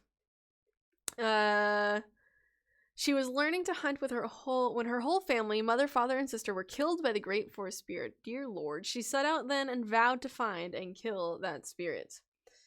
Hey Smiley, when you say different genres, what do you mean by that? My music pretty much ends up just being like the same genre itself, but I do definitely listen to different genres and try to take ideas from them, but mostly I have limited skills musically. So I can't really do like a bunch of different genres per se myself.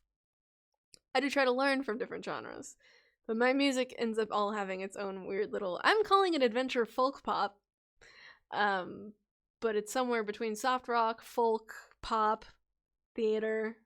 I don't really know. I just make the music that I make, and it all has its own sound, but it doesn't quite fit into... Theoretically,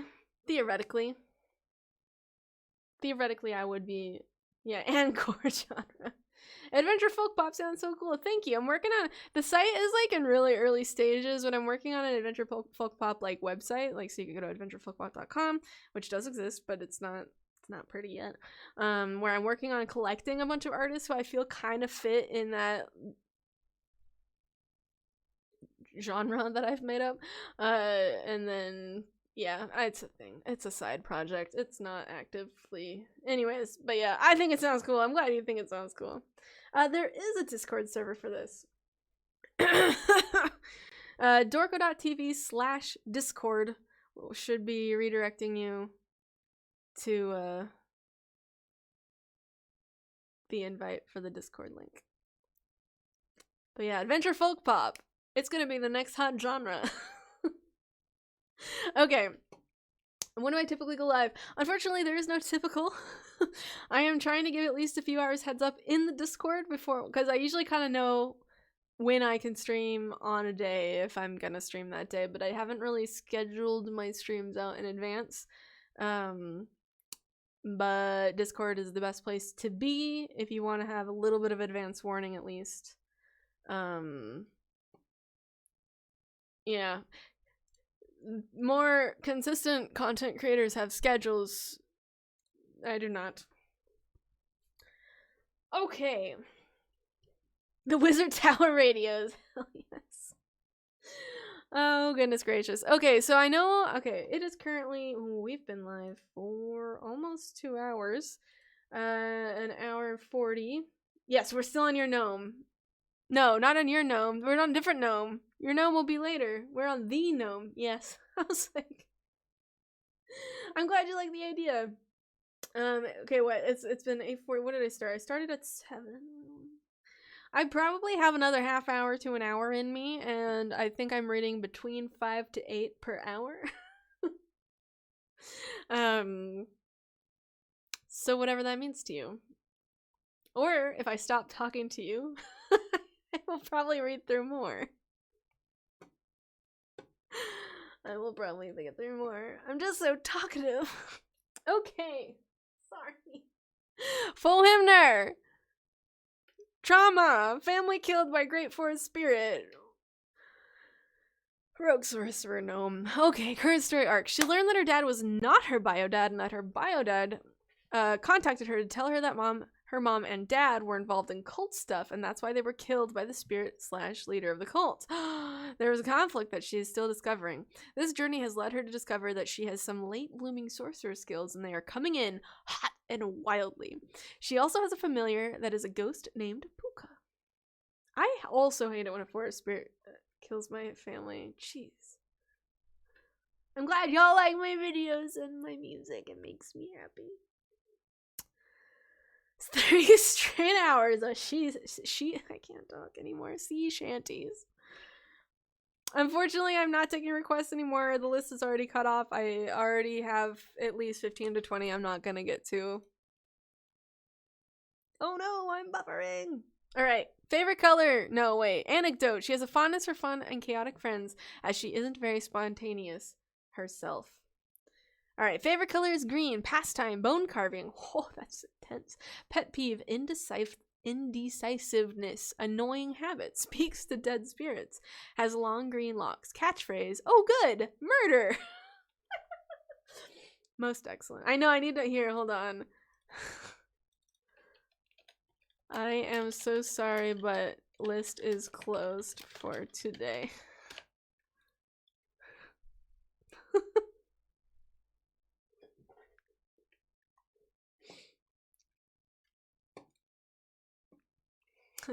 Nobody is gonna read that. Nobody reads signs.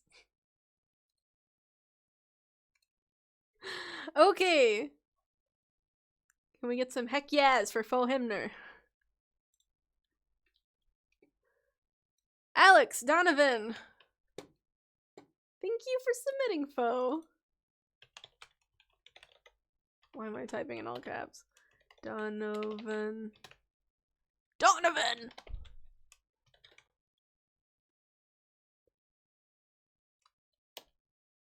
It is okay. Can you spell Donavan for me? I don't think I typed it right, and I'm not finding it.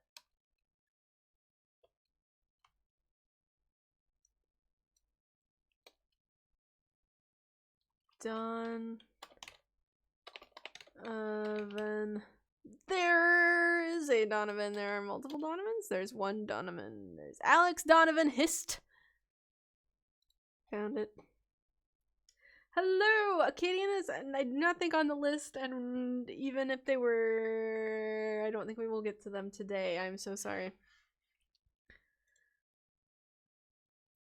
Alright, Donavan Histe. Usually just Donavan. He, his. Thank y'all for hanging out. Those of you who have to be heading out, it's been really fun, and I hope to see you around on future lives, and of course in future videos. Alright, so character species, Abyssary. Abyssary. Homebrew, like a tiefling, but from the void. All good, all good, all good. Why do I have notifications? Oh, yes, I don't need that. Yes, you may join the Discord. That is dorko.tv/discord. Should get you to the invite. I know, it's been 2 hours. Alright, cleric. Character class. 300 years old, like you do. I think this is the oldest character for today so far. Thank you, Kenzie. You are a MVP today with that. We've got party role, reluctant healer, grave robber. Amazing. Haven't seen that party role yet. Grave robber. Alright, backstory. Yes, please do. We're having a big party in there. Lots of people lore dumping about their characters. Backstory. He just appeared out of the chaos of the war in the land hundreds of years ago in an unstable form and infiltrated the townsfolk.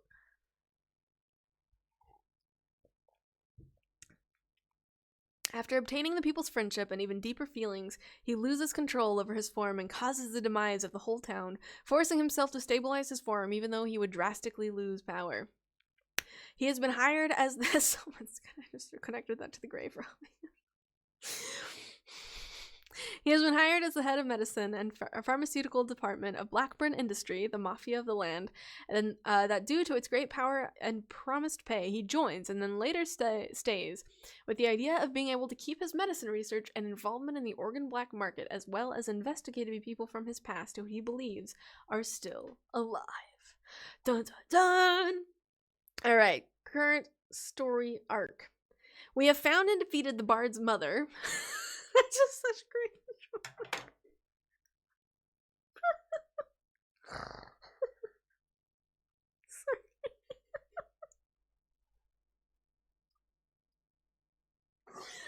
You gonna pay me $1 million? come up with how that was gonna start. I could not have ever come up with that.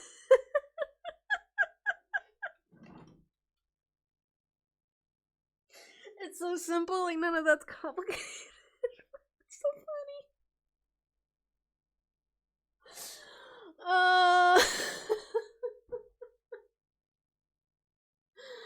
Oh, chapter 1. I'm so sorry. I don't know what's so funny about this, but it's so funny. Woo!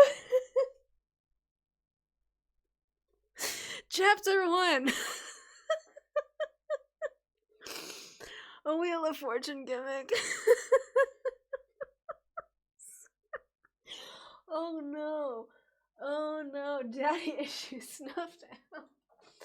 Oh no. I know, not me laughing at the death of Bart's mother. Oh, there's an explanation next. Hold on. Current story arc. Oh man, there's something in my eye and it's not just my finger. Ooh. Ooh, oh. Ooh, that just really hit me. We have found and defeated the Bard's mother. Anxious ants and where to find them. This is important to the story because of placing in jeopardy our most powerful NPC who works at our tavern, who is also the Bard's best friend. This is important to Donavan because he had started growing fond of her, even though he usually hates people of her kind, and due to her recently performing a huge act of respect towards him by burning some documents who the mafia leader stole. Yes, good to have you. While he let her work in his lab, and the NPC is the only person who has noticed how deeply sad he is, even over his apathetic facade, and cared about him without pressuring him. Oh.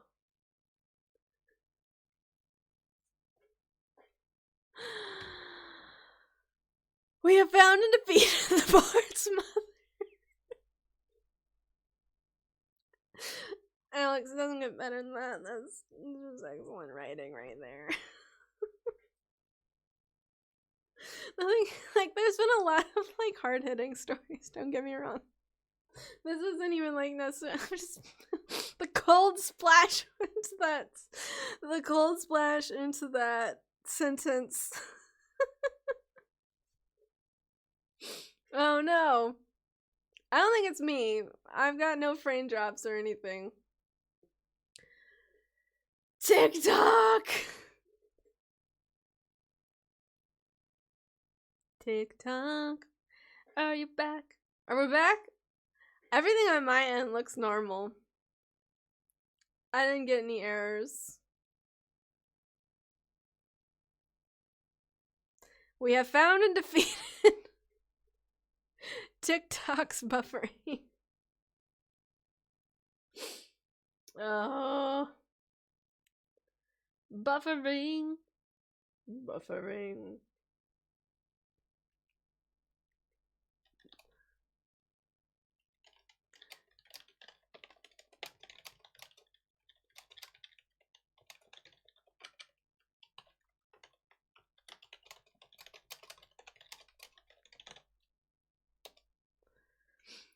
Oh. Are we back?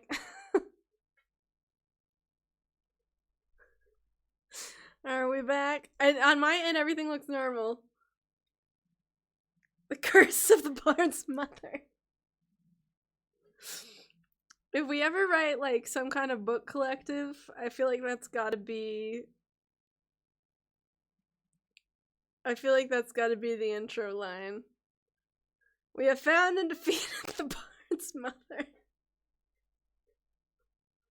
There is just something so, perfect about that sentence that I cannot. Really took me out. Really took me out. Okay. Specific anecdote. Okay. I know, TikTok did us dirty. Alright, anecdote. Donavan with the mafia boss, Karina, we're about to conduct the experiment of a new enhancer potion on the barbarian bodyguard, the human testing, and security responsible Gayle, but due to a bad reaction, he begins hallucinating and becomes hostile to them, forcing everyone to gather in his lab. We have found and defeated the bard's mother. I feel like we gotta write that down somewhere. Nah, it's already here. We don't gotta write it down. Oh, it's already written down. Who wants to make a guess as to the favorite color of this character? You get one guess. Favorite color, guess. Go. Purple! Purple! There were a lot of purples last time as well. I have many questions about the significance of orange is my favorite color. So you've just found and defeated your bard's mother.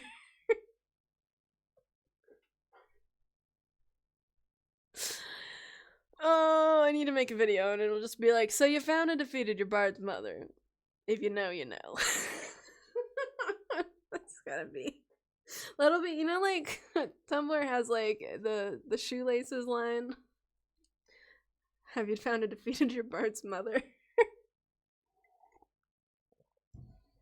Oh, if your favorite color is purple, you play D&D and also the queer. Oh. So good. So good. Character details. I can't even get past It's so good. It's so perfect. Yeah, Katie, we're still reading characters. We're really stuck on a undefeated bard's mothers in your area.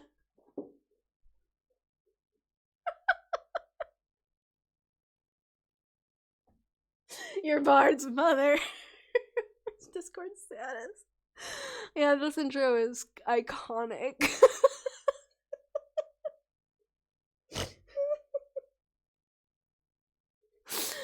Have you ever found and defeated the bard's mother? Well, testing potions on barbarians, that's what it feels like to drive a Ford F-150. I don't have the voice for that, though. Have you ever found and defeated a bard's mother? That's what it feels like. I know what I'm making the BBEG in our next campaign. Oh, we just found and defeated the bard's mother. What happens next? Find out next time on TTRPG Stories. How it feels to chew 5 gum.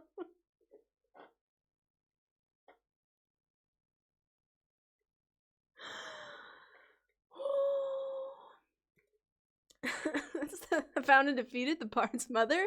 That's the power of 5 gum. Okay, we're gonna move past purple and the character details. Have you ever defeated a bard's mother? You may be entitled to financial compensation.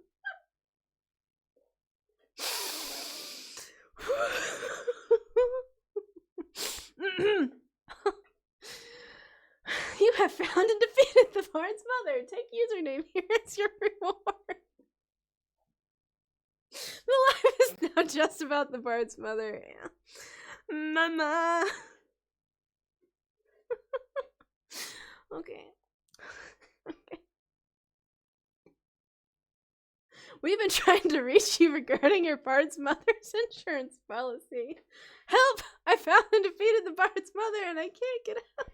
I'm here to ask about your bard's mother's extended warranty. Ooh. How much XP is the bard's mother worth? This feels like a Cards Against Humanity white card option. Get tested, bard mother approved. Oh, so funny. Hold on, I want to write that on. You have found and defeated probably 2,000 calories.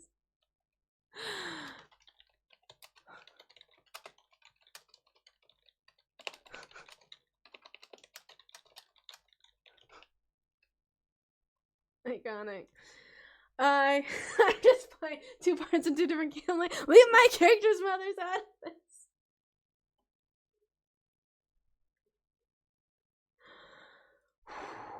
I know, the TikTok comments and chat is terrible. Found and defeated the Bard's mother. Switch her to Allstate and save hundreds. Alright, character details. He, favorite color is purple. He enjoys reading and reading. I'm reading this as one sentence, but I think it's meant to be reading and dissecting corpses. Or is it reading and dissecting corpses? Does he read the corpses? I must know. Allstate, the Bard's mother, isn't in good hands. Geico, 15% or more, defeating on Bard's mother. Separate things, okay. He hates people being underachievers and believes that everyone is in the situation they deserve because he got where he is with fame for his medicinal skills and powers and rich from the mafia after just appearing out of thin air with nothing.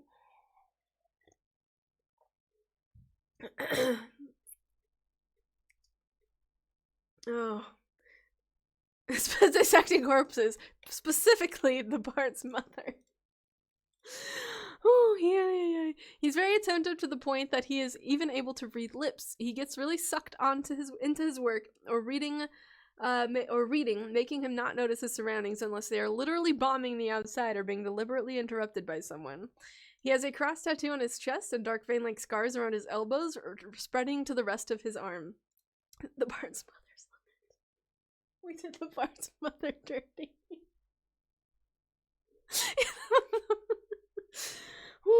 He has no catchphrase, but he usually just looks bad at someone.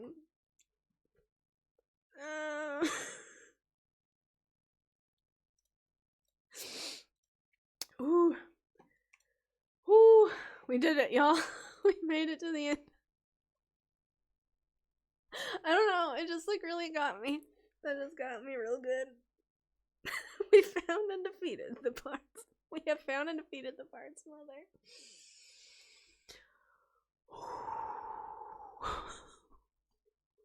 Donavan has been a smashing hit.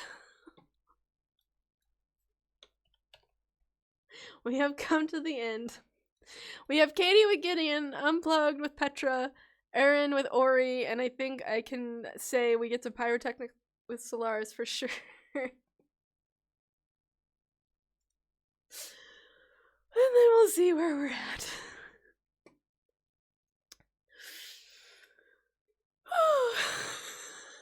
Donovan, TikTok loves him.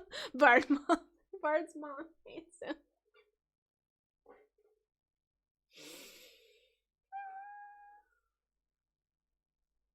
Very good. Very well done. Well done. Sounds good. Enjoy studying the Russian Revolution.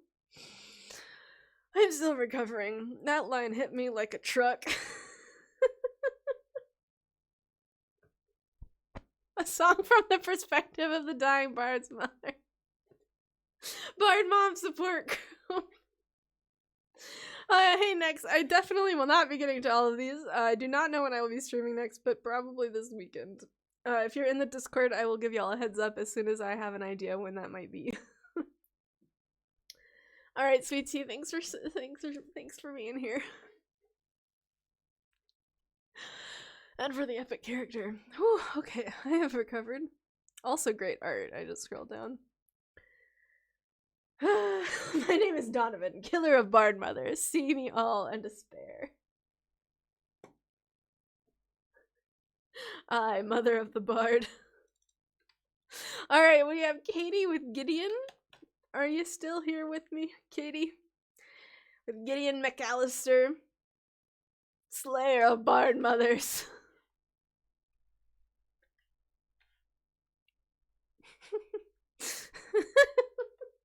No, we have the Bard's mother at home.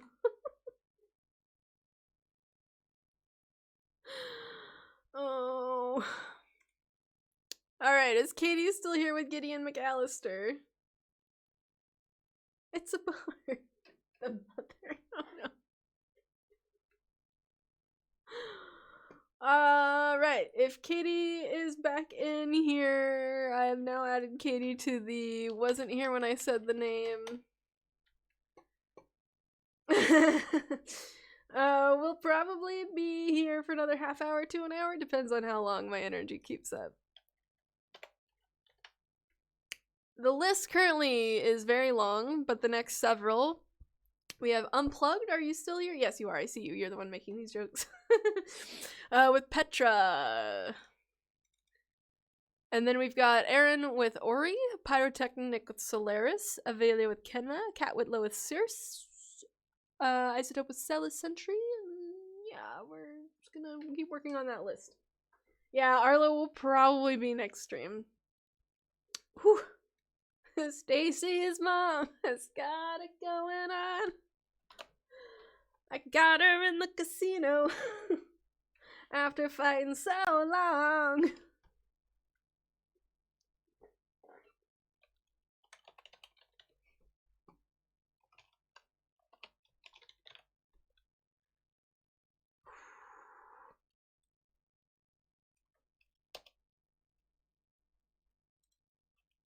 I am also enjoying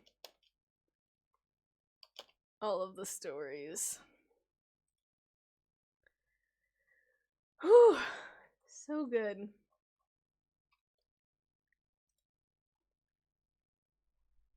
Yeah, probably not, Esther, but we'll see.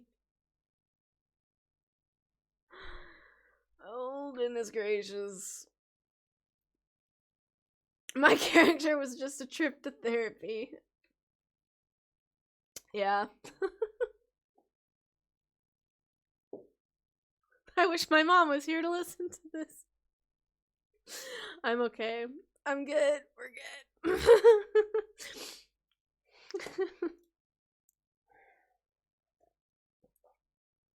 Yeah, this'll be a VOD. Almost feel like I need to make it a private VOD. You can watch it if you're in the Discord or something.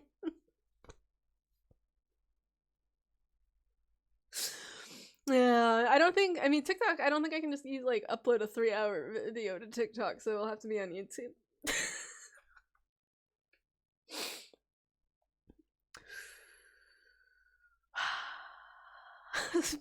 Today's video sponsor, Bards Without Mothers.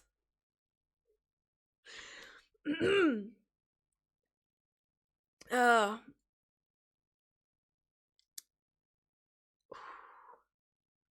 Okay. Nocturne.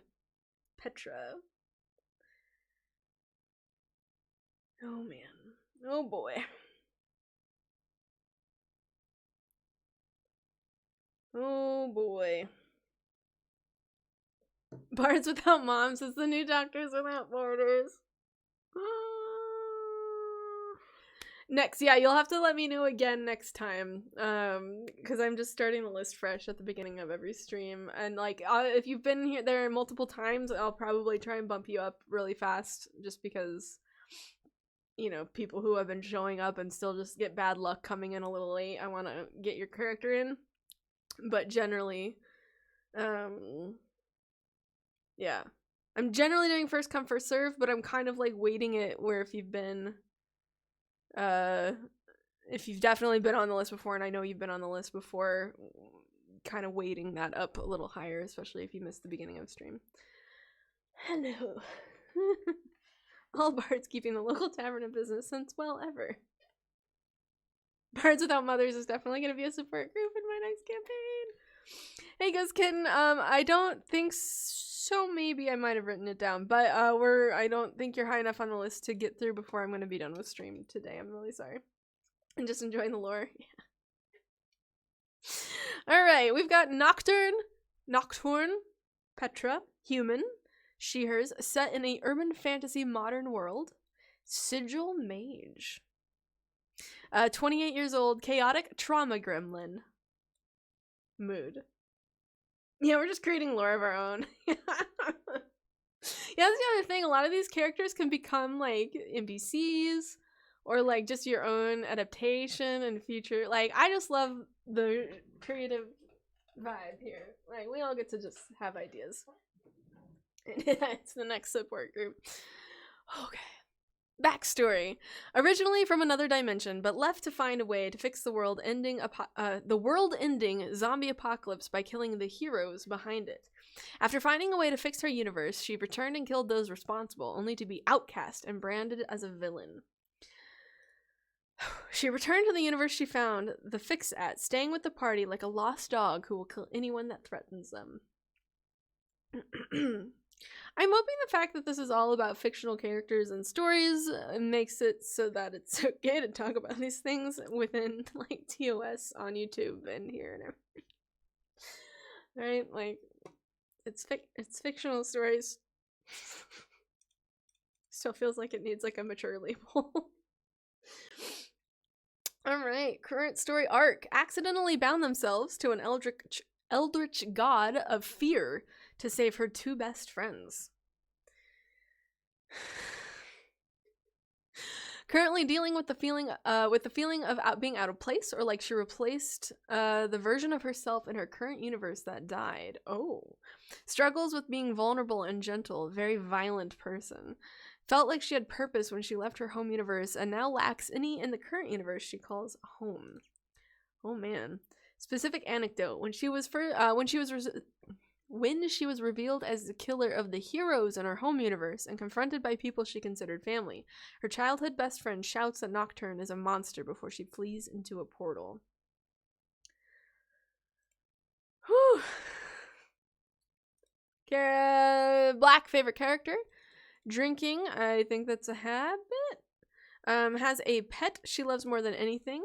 Large tattooed sigil covered in stars, including across her face. Quote, what could go wrong?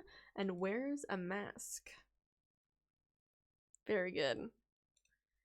Look, I managed to keep it together.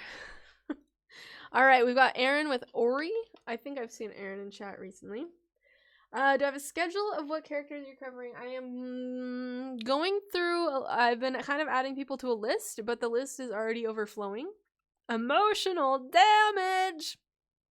So it is now pretty much a closed list, and I'm now blasting through that list. So kind of a little bit of both. There was a schedule, and now I am blasting through said schedule in hopes of getting as many people's stories read as possible. But sometimes we get stuck on a line. Sometimes we get stuck on a line. Alright. Ori also goes by Rin. Aww. Sometimes we get stuck on the Bard's mother, but who doesn't sometimes? I gotta stop. Sometimes we find and defeat the Bard's mother. I gotta stop. BMW's Bard's mothers without souls. Alright, they, them. A changeling pretending. We've got a changeling pretending to be a tiefling from earlier, and now we have a changeling pretending to be a wood elf. Let's just close like the casket of the Bard's mother. Whew, I mean, were you here for the Bard's mother? Because that's really the main. But what if the Bard's mother found and defeated us? Unfortunately I don't have an easy way to share that, but I've got Aeren, Ori, Pyrotechnic Solaris, Avelia, Kenna, Cat Whitlow, Circe, Isotope, Selis, and that's kind of where I'm dropping off. There's a few more that I may get to, but I don't think I'm going to make it much further than that, if at all. We're all here for the Bard's mother. A moment of silence for the Bard's mother.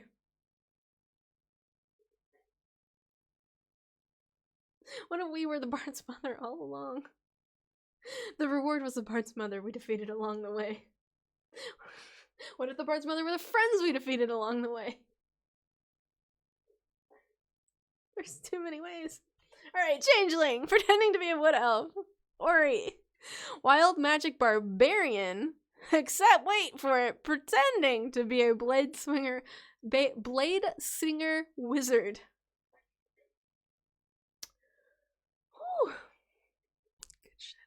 27 years old. The blind tank with secrets. Backstory. What if the bard is my mother? Rin was a changeling born blind in the Feywild and raised by archdryads of the Seelie court. Their best friend died and was joined by an archfey who's become their father figure, disguised as their feline familiar to give them sight and a way to train to protect people while wearing this dead friend's face as a way to mourn. They joined a gladiator arena upon leaving the Feywild, but when asked to kill their dead best friend's mother, they fled and are now on the run. What if the mother is also a bard? Yes, the martial character pretending to be a caster. Not the mother. I know what is it. The mother. Current story arc. Ori is currently, this is a multiverse. Ori is currently on a quest of mourning and self-discovery while trying to help the rest of the party with their issues. They recently discovered that reviving their dead friend may still be possible even after all these years and are struggling to come to terms with the mourning process a second time. They also want to enact revenge on the leader of the gladiator arena they were the champion for the harsh conditions and punishments they were given. Specific anecdote. They turned into a party member's father in front of the man and threatened to commit identity theft and defamation to ruin his career as a corrupt inventor and capitalist. They said, how would you react to your reputation being ruined by your own words directly to the man's face as him? Petition for a one-shot where we all play the mother of bards. The mother of bards. Character details. I have to say it's pretty raw though, what they said. What Ori said. That's pretty raw. Whew, character details. They are covered in tattoos from the neck down of skulls and flowers. Very macabre fae vibes. They always seem to know a guy to help them in situations, which is actually their archfey companion in disguise. Loves blues and greens. They are known for their one-liners and are known to be the most secretive member of the party. They've learned how to sew and make quick change garments to get easily lost in a crowd. Sewing also helps soothe their anxiety and is used as comfort during downtime like long rests. I know we're gonna need some Bard Mother merch. I know a guy. It's the Bard's mother. But it was not. It was their archfey friend. Okay, Pyrotechnic with Solaris. Yeah, TikTok has been hit and miss a little bit today. I'm struggling. Struggle bussin'. I don't think it's just you. But I see you now. I knew a guy who was the Bard's mother.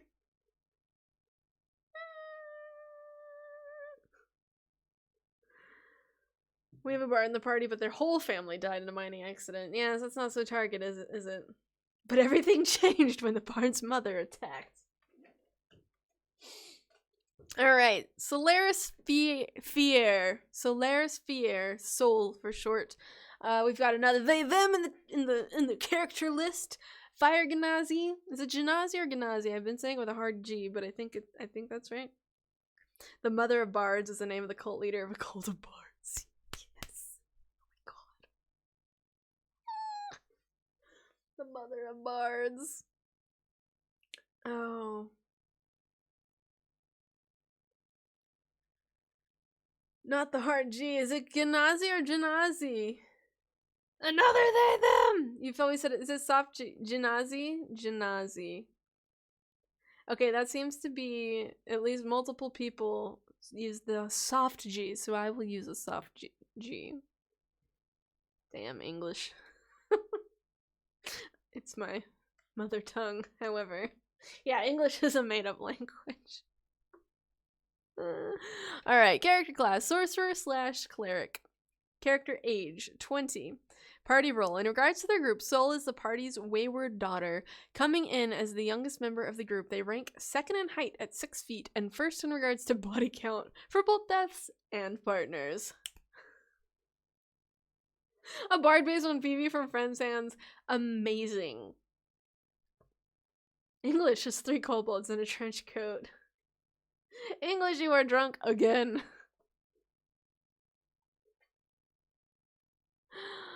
Yeah, take care. Thank you for hanging out. I love the body count for both That's and partners. Sorry. Ayo! That's what makes me think. Technically speaking, Solaris was the one to bring their party together long term. They asked the group to come with them to help free her mentor, and they've been all traveling together since. Backstory. Syol was born to a tribe that worshipped a demigoddess of fire and destruction, and because of their affinity with flames, began training to be one of her chosen from a very young age. Headstrong and eager to catch like the smallest flark. Why? That's not a word. Catch. It was not written that way. I just said it wrong. Catch like the smallest spark. It was no surprise that Syl's outgoing personality got them and those close to them in trouble often.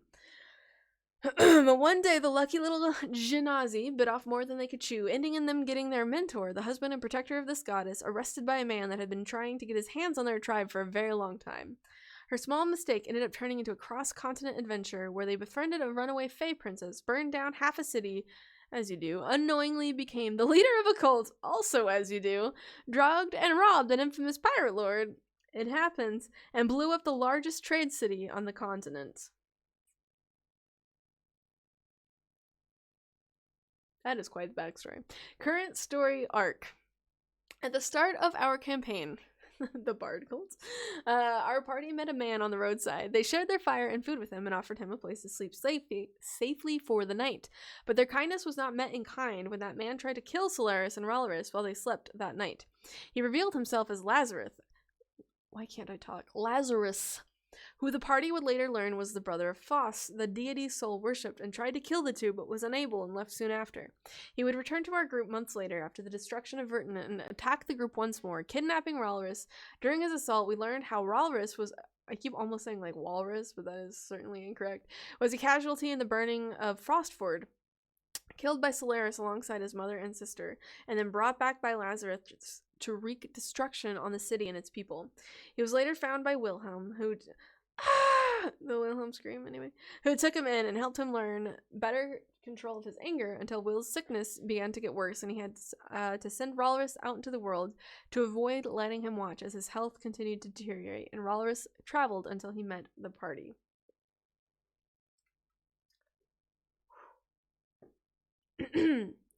The group eventually finds Will and makes their way back to Syl's home, learning of his involvement with Aen and Phos, and how they traveled together for years and helped the young goddess find her brother, how they were attacked by his people and how Will was killed, how Phos leveled the entire city in an attempt to save herself and Aen, and the true reason why the tribe had been hidden from the outside world for so long, to keep them safe from Lazarus. I keep saying Lazarus, who was set on revenge against his sister. Syol returns home, excited to see one of the two childhood friends she grew up with, Aen and Phos' son, Male. Their other child, Ren, left before Syol did to find Aen and give up his body when Syol died in Vertin so her body could reform. But their reunion was not a happy one due to the tense feelings between the two. Male ends up leaving the tribe as well to go open the gate to the elemental plane in an effort to save his mother and sacrifices himself in front of Solaris. Good lord. She travels now with the party, waiting to hear back from her mentor and goddess, and who hope to find and finally kill Lazarus, as well as bring back her loved ones. My head hit the well. Alright. Oh, there's a link. I'm not gonna read the link right now, but there's a link. Yeah, that was pretty dark.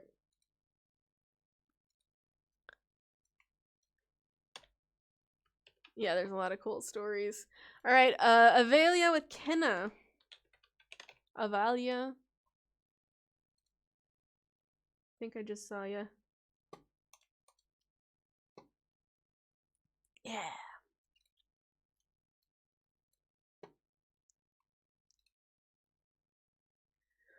Whew. Okay, we're taking a deep breath. We're taking a deep breath. See if any questions are coming through.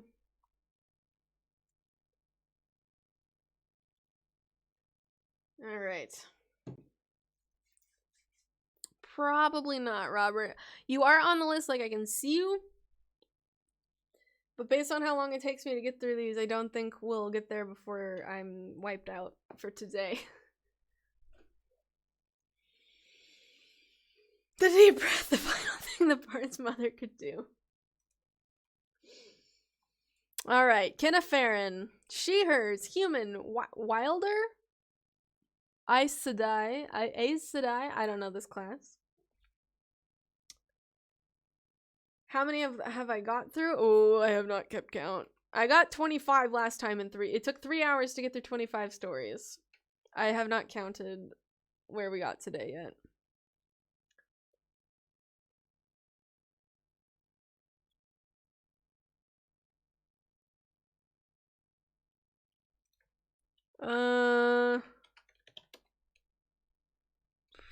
I can see your name, but you're also pretty far. Cody. If I haven't called your name and gotten a response, I haven't read your story, so you haven't missed your own character. I can pretty much promise you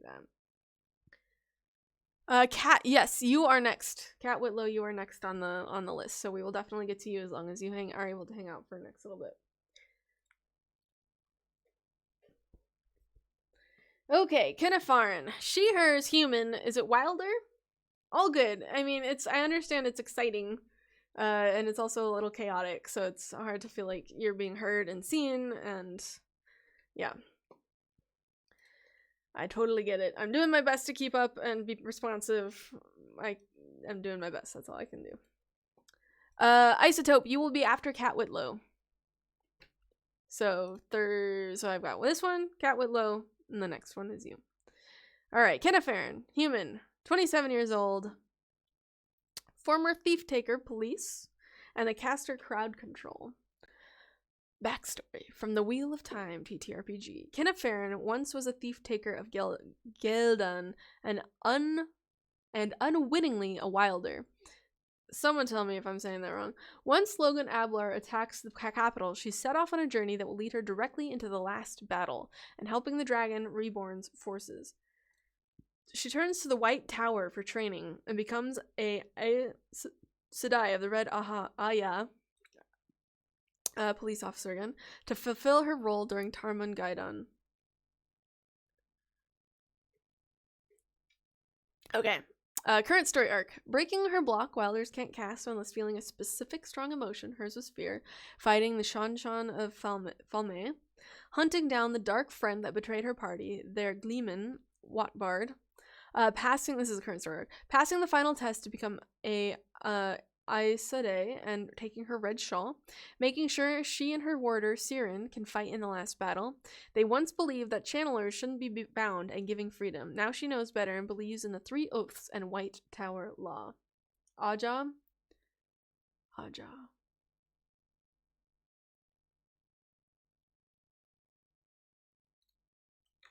I'm adding that as a note for myself.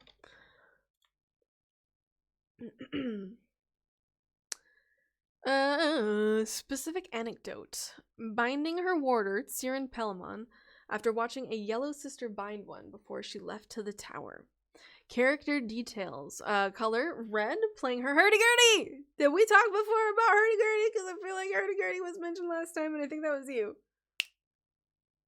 Y'all remember that, right? Hurdy-gurdy! Not following plans, bad habit. Uses invert weave, can't see her casting spells. She shoots first and asks questions later. Has a lightning scar that covers almost the entire left side of her body, the white lacy looking ones, really cool. And walk in the light, nice. It is an epic. I can't play it, but it's an epic instrument. The hurdy-gurdy? Oh, I don't have one that can't show you, but it's cool. I know there's like a whole like hurdy-gurdy side of TikTok. I dip into it every once in a while. It's pretty fun. Fun. I think so too, Aluna. Alright. Cat Whitlow. Circe.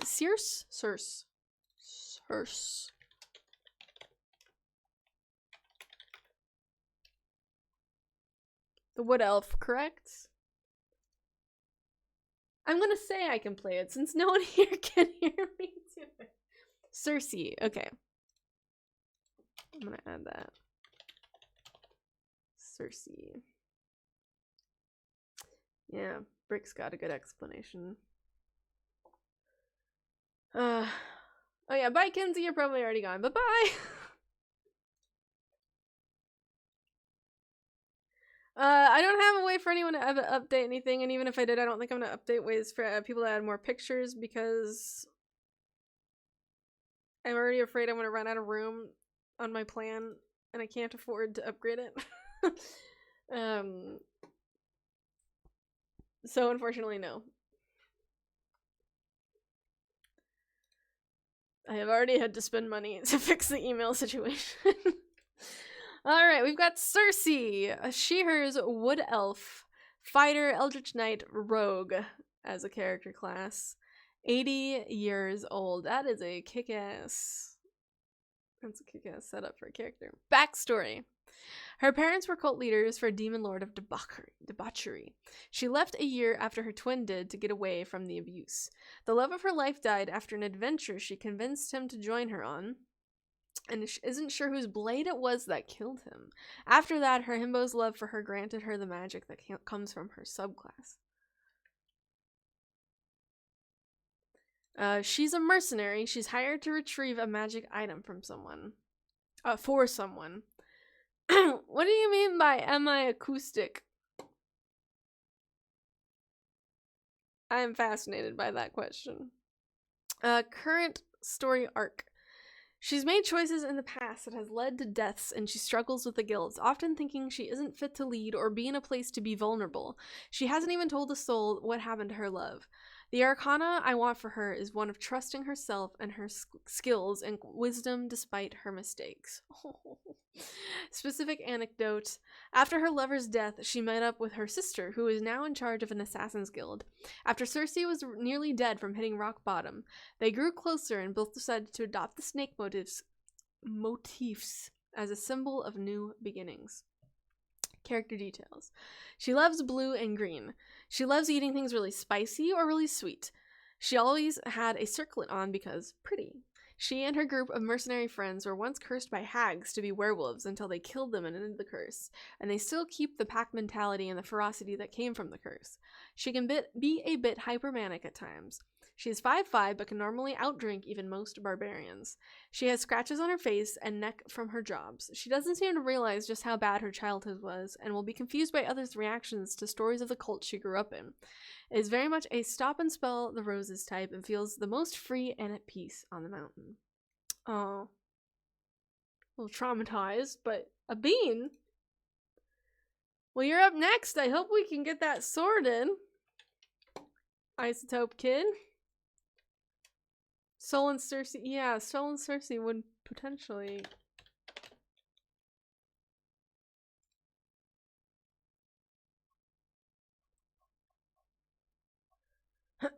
Alright.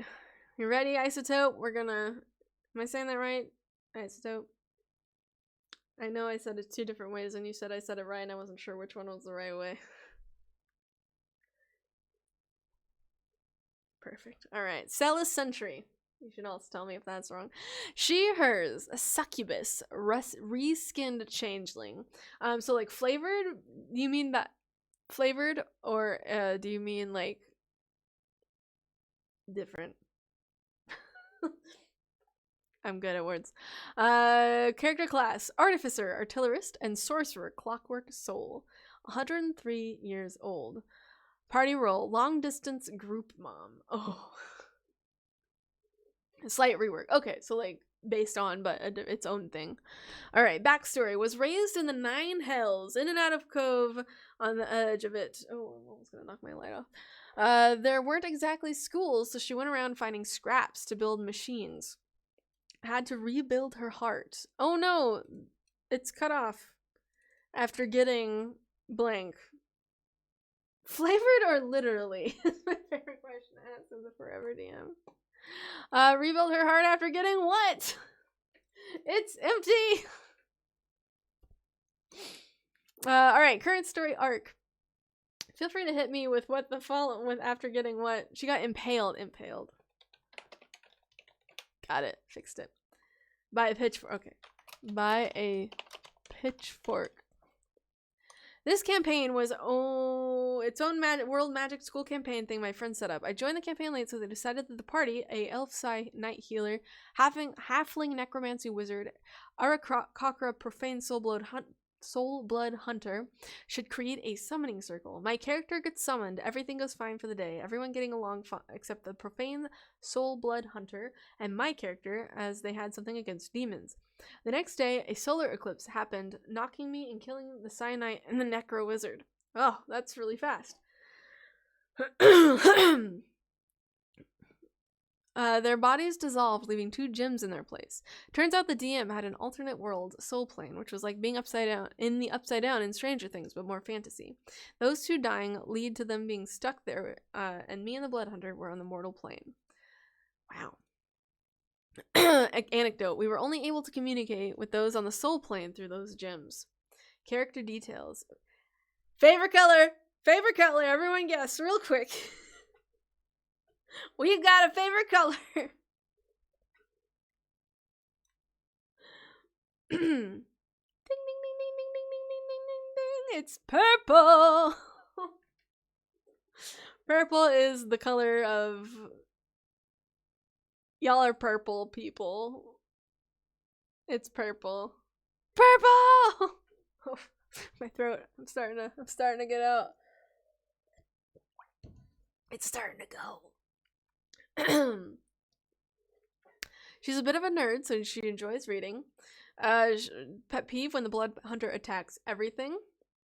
And then good habit, they tend to tinker with their artillery stuff when stressed. And she has a massive scar where her heart was, which hasn't healed properly. Y'all are purple people. Well, it's true. Alright, is Zeph here for Casimir? I know some people have had... I know, hydrate or dihydrate. Oh. The Bard's mother. Yeah, that was a moment. That was a moment. That was a long moment. Purple. Yeah, you should be proud to be a purple person. What hair is it? Is Zeph present with Casimir? Zephyrus. Going once. Going twice. Alright, enjoy your burgers. Alright, K with Sigurn. Sigurn? Is K with Sigurn here? Dude, the Bard's mother's favorite color was probably purple. Hey!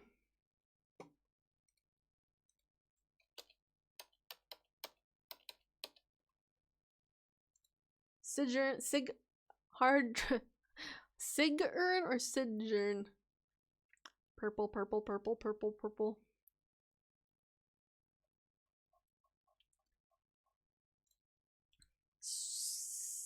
Sigurn. Purple.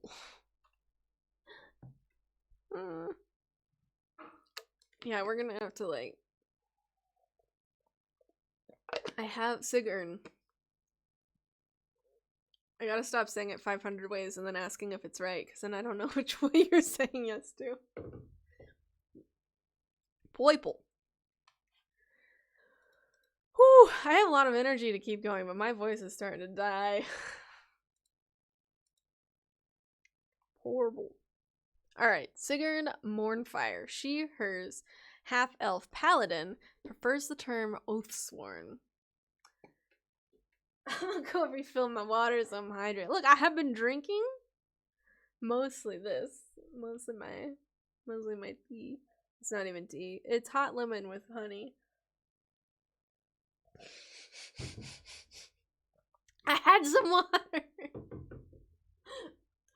Okay. Oathsworn, 23 years old, temperamental problem child as the role. Backstory: the Frozen Far left because her hometown, Kirnsfeld, was destroyed. Her father found out about her love affair with another woman. In retaliation, he revealed the 2,000-year secret that the Mournfire clan protected the heart of Fimbulwinter, an ancient artifact that could plunge the continent into endless winter.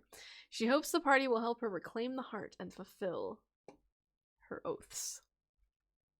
Hydrate or else. Alright. Maybe I'll try talking a little less forcefully.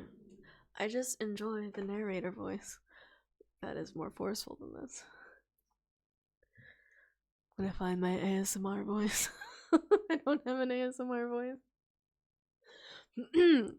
The party, known as the Coming Storm, has been tasked to overflow Thay, a nation of necromancers and liches. In these events, Sigurn fell in love with another party member, Nashira, who is now the most important person in her life, next to her adopted son and mount, a winter wolf named Syol. That's an umlaut that I probably didn't say right. Recently, she had to make the choice to save Nashira, free Thay, and fulfill her oaths, but she had to free the demon lord Eltab in the process. This broke her spirit, and she ended her own life to ensure the demon lord could not raise terror across the world. That escalated real quick. This choice was reversed. We're back by the party casting 2 wishes. Should have kept going. But now Sigurn lives with the reality that she failed as a paladin and freed a demon lord. That escalated like the bard's mother. Yeah,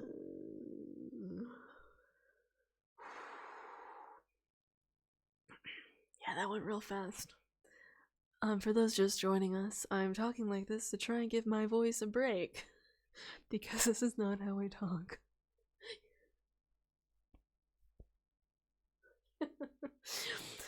Anecdote. Sigurn notably does not have a heartbeat, lending her the nickname the Demon with a Heart of Ice. That goes hard, let me just say.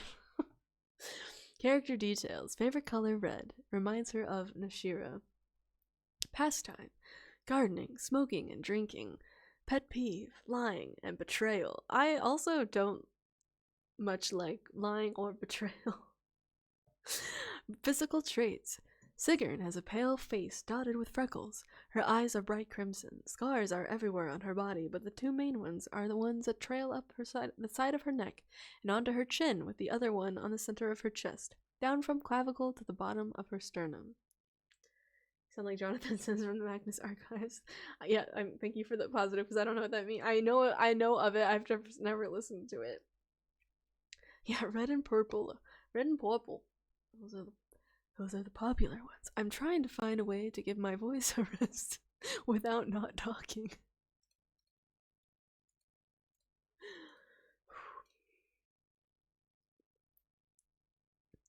Whisper ASMR.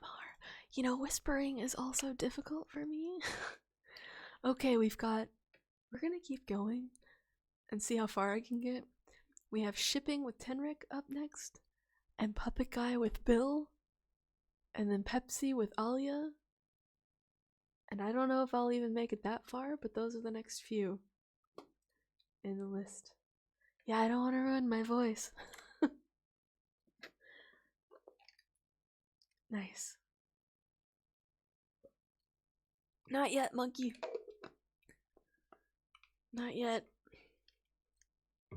But I'm certain it's in there. Yeah, probably not today. Yeah, I'm a loud person, if that hasn't been clear, from the fact I've basically been yelling for the last 2.5 hours.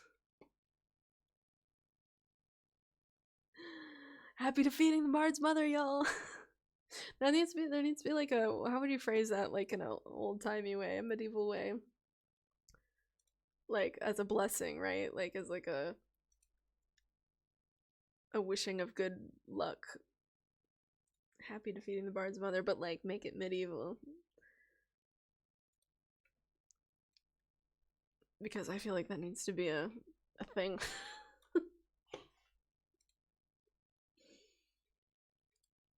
Oh, okay, where were we? Alright, Shipping Tenric. It's Tenric. May your tables be full, and may you always defeat the bard's mother. Not yet, Rain. Oh, you're here. Tenric. Sorry.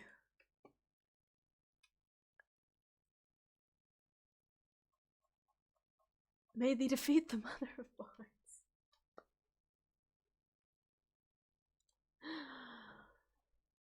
May the defeat of the bard's mother be always at your back.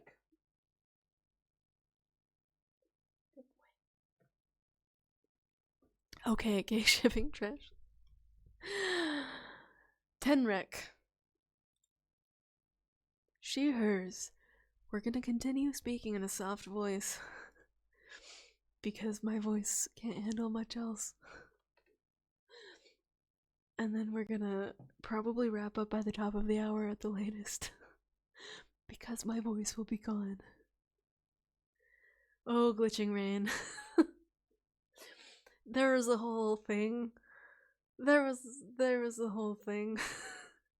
I'm gonna be uploading this to YouTube as a VOD, assuming all my recording stuff went correctly.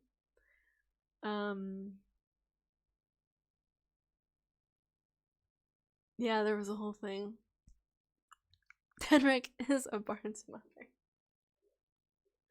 Okay, Dragonborn Blue. A fighter. 26 years old. Party role. The most reasonable one of the group. A little mommish at times, but more like the cool wine aunt. Do y'all say aunt or aunt? I say it aunt, regardless of how you say it, but I know some people say aunt. Backstory. From the small village of Claywick, in the island nation of Alduin, a bandit attack happened one night in her town when she was 15, which led to the death of her parents and the kidnapping of her younger sister, Lyric.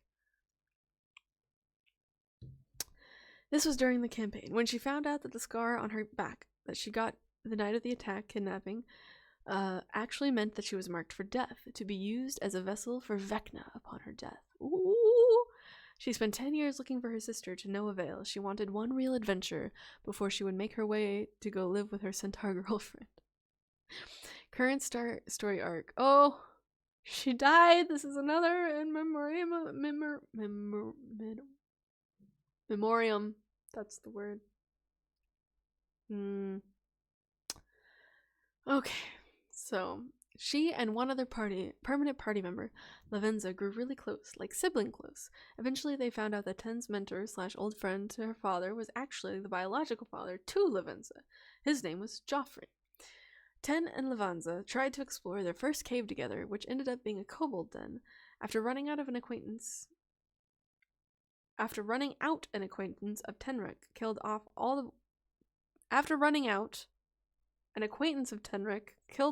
the kobolds in one wave of fire. I can read.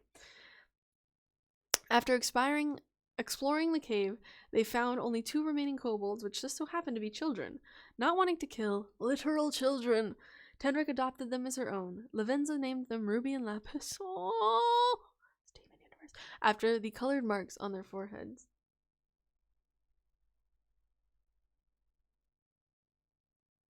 Specific anecdote. After failing to get her curse removed, the one that activated on her death, Tenric finally came to terms that she was going to die and Lavenza was going to have to kill the thing that would possess her in literal hours. After getting back to Joffrey's, Tenric removed all her belongings, including armor, and leaving her only in her pants.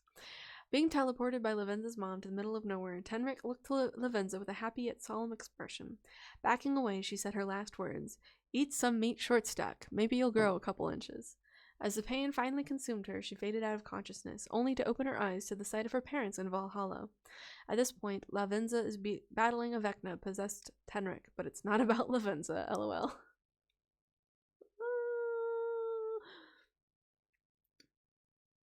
Yes, I'm loving the kobold adoption here. Alright, 6'1", Dragonborn with a scar across the left eye, burn scar across the left foot, bite mark on her left leg. She loved meat. The last proper meal she had was just a mountain of sausages and other meats that Joffrey made her for breakfast. She hated it when enemies would run from battle. She would yell out, "Cowards!" before running after them to finish the job. She severely traumatized a young human child named Blake because he threw away a perfectly good sandwich. She made the kid eat dirt in front of his two friends. And then proceeded to drag the kid into an alley and throw him into a hole that they dug to prank another PC named Elon Tusk.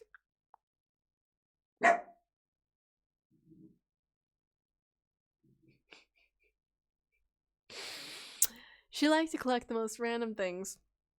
One of the, was a handful of ashes from the child she traumatized. He died from poison and was accidentally burned. She just scooped up his ashes and put them in a little pouch. Oh my god. She also took the head of an enemy who ran away from her. You know, everyone likes to collect something. Oh. Oh boy. Oh, I'm gonna definitely... honestly, there's so many... I don't have a schedule for it.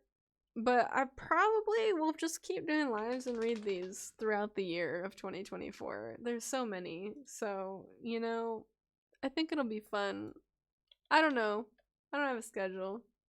Right, she's so but I think this is a lot of fun. So, honestly, while I think I'll do a couple more than usual over the next few weeks.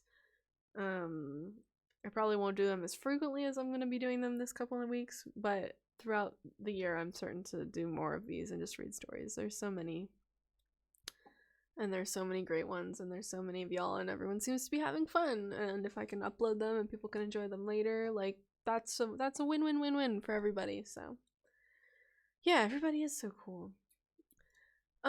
Okay, Puppet Bill, are you still here? Or Puppet Guy with Bill? I know, he can't even have hobbies.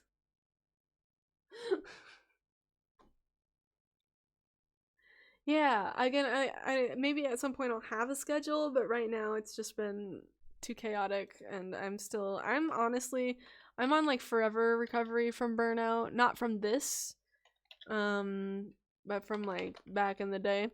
So I'm always trying to be very careful about overdoing it. I say sitting here doing this for way too long, but in general, you know what I mean? Not yet, and I think this will be, do you want me, like, just to check that they're in there? Or I won't be able to read them today for sure.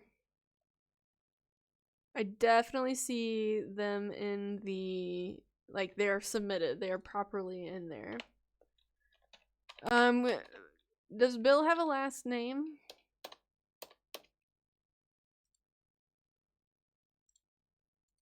Or do you know what name you submitted under?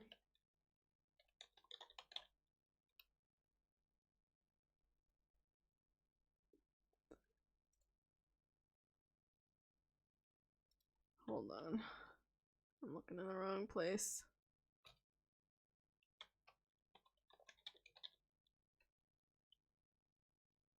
There we go.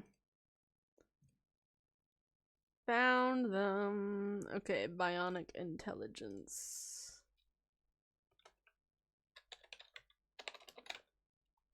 There we go. Found him.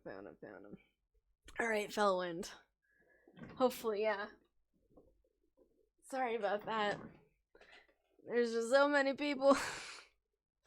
Alright, we've got Bill. Bionic Intelligence 2. Yeah, Warforged. He is Warforged. Druid Circle of Spores. 1,575 years old. Healer and Protector. Meat shield of the party. I think, as much as I would love to keep reading these, my voice is really, really about dead. So I really, really should stop after this one. I'm very sorry. But I'm gonna do more. I will not read anyone's who's not here. And yeah, we're gonna do this one. I'm gonna keep it easy, and then we're gonna be done. I just really love it. It's hard because I really enjoy doing this,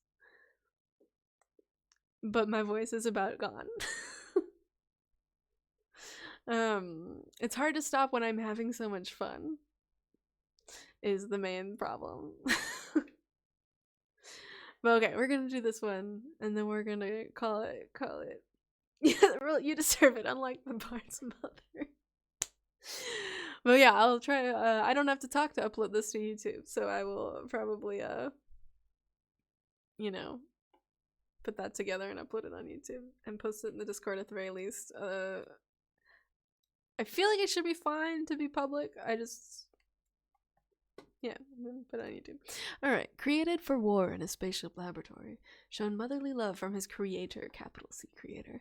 After being put to sleep mode, the ship crashed down and he slept for around 1,000 years. After reactivating, he wandered the earth, healing with what little energy he had. Everyone he came across, animal and people alike. Because of that, he used up his entire battery and died, but because of his kindness, the goddess of nature gave him a new crystal that produces infinite energy from him. Aww. Yeah, I'll have some more hot drinks. Yeah, you have to stop while one is best. Alright, current story arc. Technically, the campaign is already over, but here is the short of what he did. He ran into the party, who were looking for a healer and for their friend. After healing them, Bill continued to look for his already dead mother/creator by traveling with them. He needed to stop an evil necromancer that was trying to open a portal to the Nine Hells. They fought dark knights, zombie unicorns, and lastly, the necromancer. After the portal was opened, we knew we only have so much time.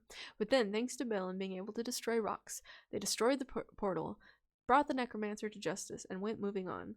Bill left the player's new city to continue his search, knowing that his creator might be dead. Already he wants to find the rest of his people and show them the way of mercy. Alright, specific anecdote. There was this one time where we needed to protect someone and the situation looked very grim, but then thanks to something me and the DM talked about, I was able to summon 125 bees that attacked the main boss of the minions, almost one-tapped him. With 7 HP remaining, he looked at the minions and said, "If you honor your life like I honor my family, I suggest you run." Yeah, the bees killed the bard's mother. Not the bees! That's pretty epic. I enjoy that. 125 bees. Have you ever had... But have you ever faced 125 bees?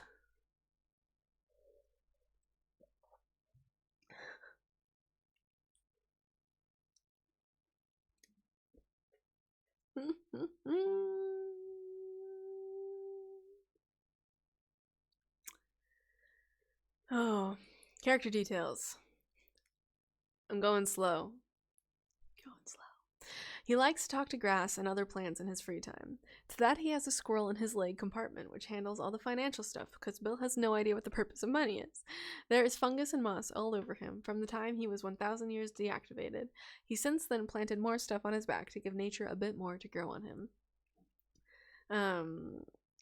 When meeting new people, he always introduced him as, "Hello, I am Bionic Intelligence 11," because he doesn't know 2 means, the 2 ones mean 2. The Roman numeral 2. And his wild shape forms all look as robotic as him. That's really cool. Skunk, I am so sorry. I already have so many still that I would do next if I do any more, and my voice is totally shot right now. But hopefully next time. Summons 125 bees. Ah, I see you've solved my puzzle. Even the bard's muzzle. The bard's, I can't talk anymore. That was me trying to say mother and puzzle at the same time. Oh boy. Alright, y'all. Thank you so much. Really putting the bee in bard. The bard's puzzle. Oh boy. Alright. You all are wonderful. Thank you so much for having so much good times with me. My voice is so shot, so I'm gonna call it, even though I have energy and could keep going. If only my voice would hold up. I see tons of you joined the Discord. If you haven't done that yet, there's a link in the footer of dorko.tv, or if you just do dorko.tv/discord, you'll find the invite.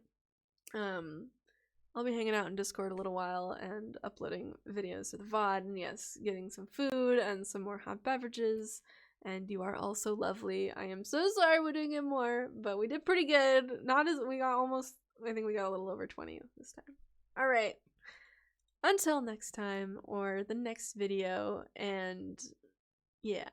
I'm gonna drink the rest of my water. Everyone stay hydrated. Everyone stay lovely. Everyone have fun with their characters. You're welcome for the ones that I did get through, and you're all lovely. Okay, I'm gonna stop talking. Bye! Defeat the Bard's mother!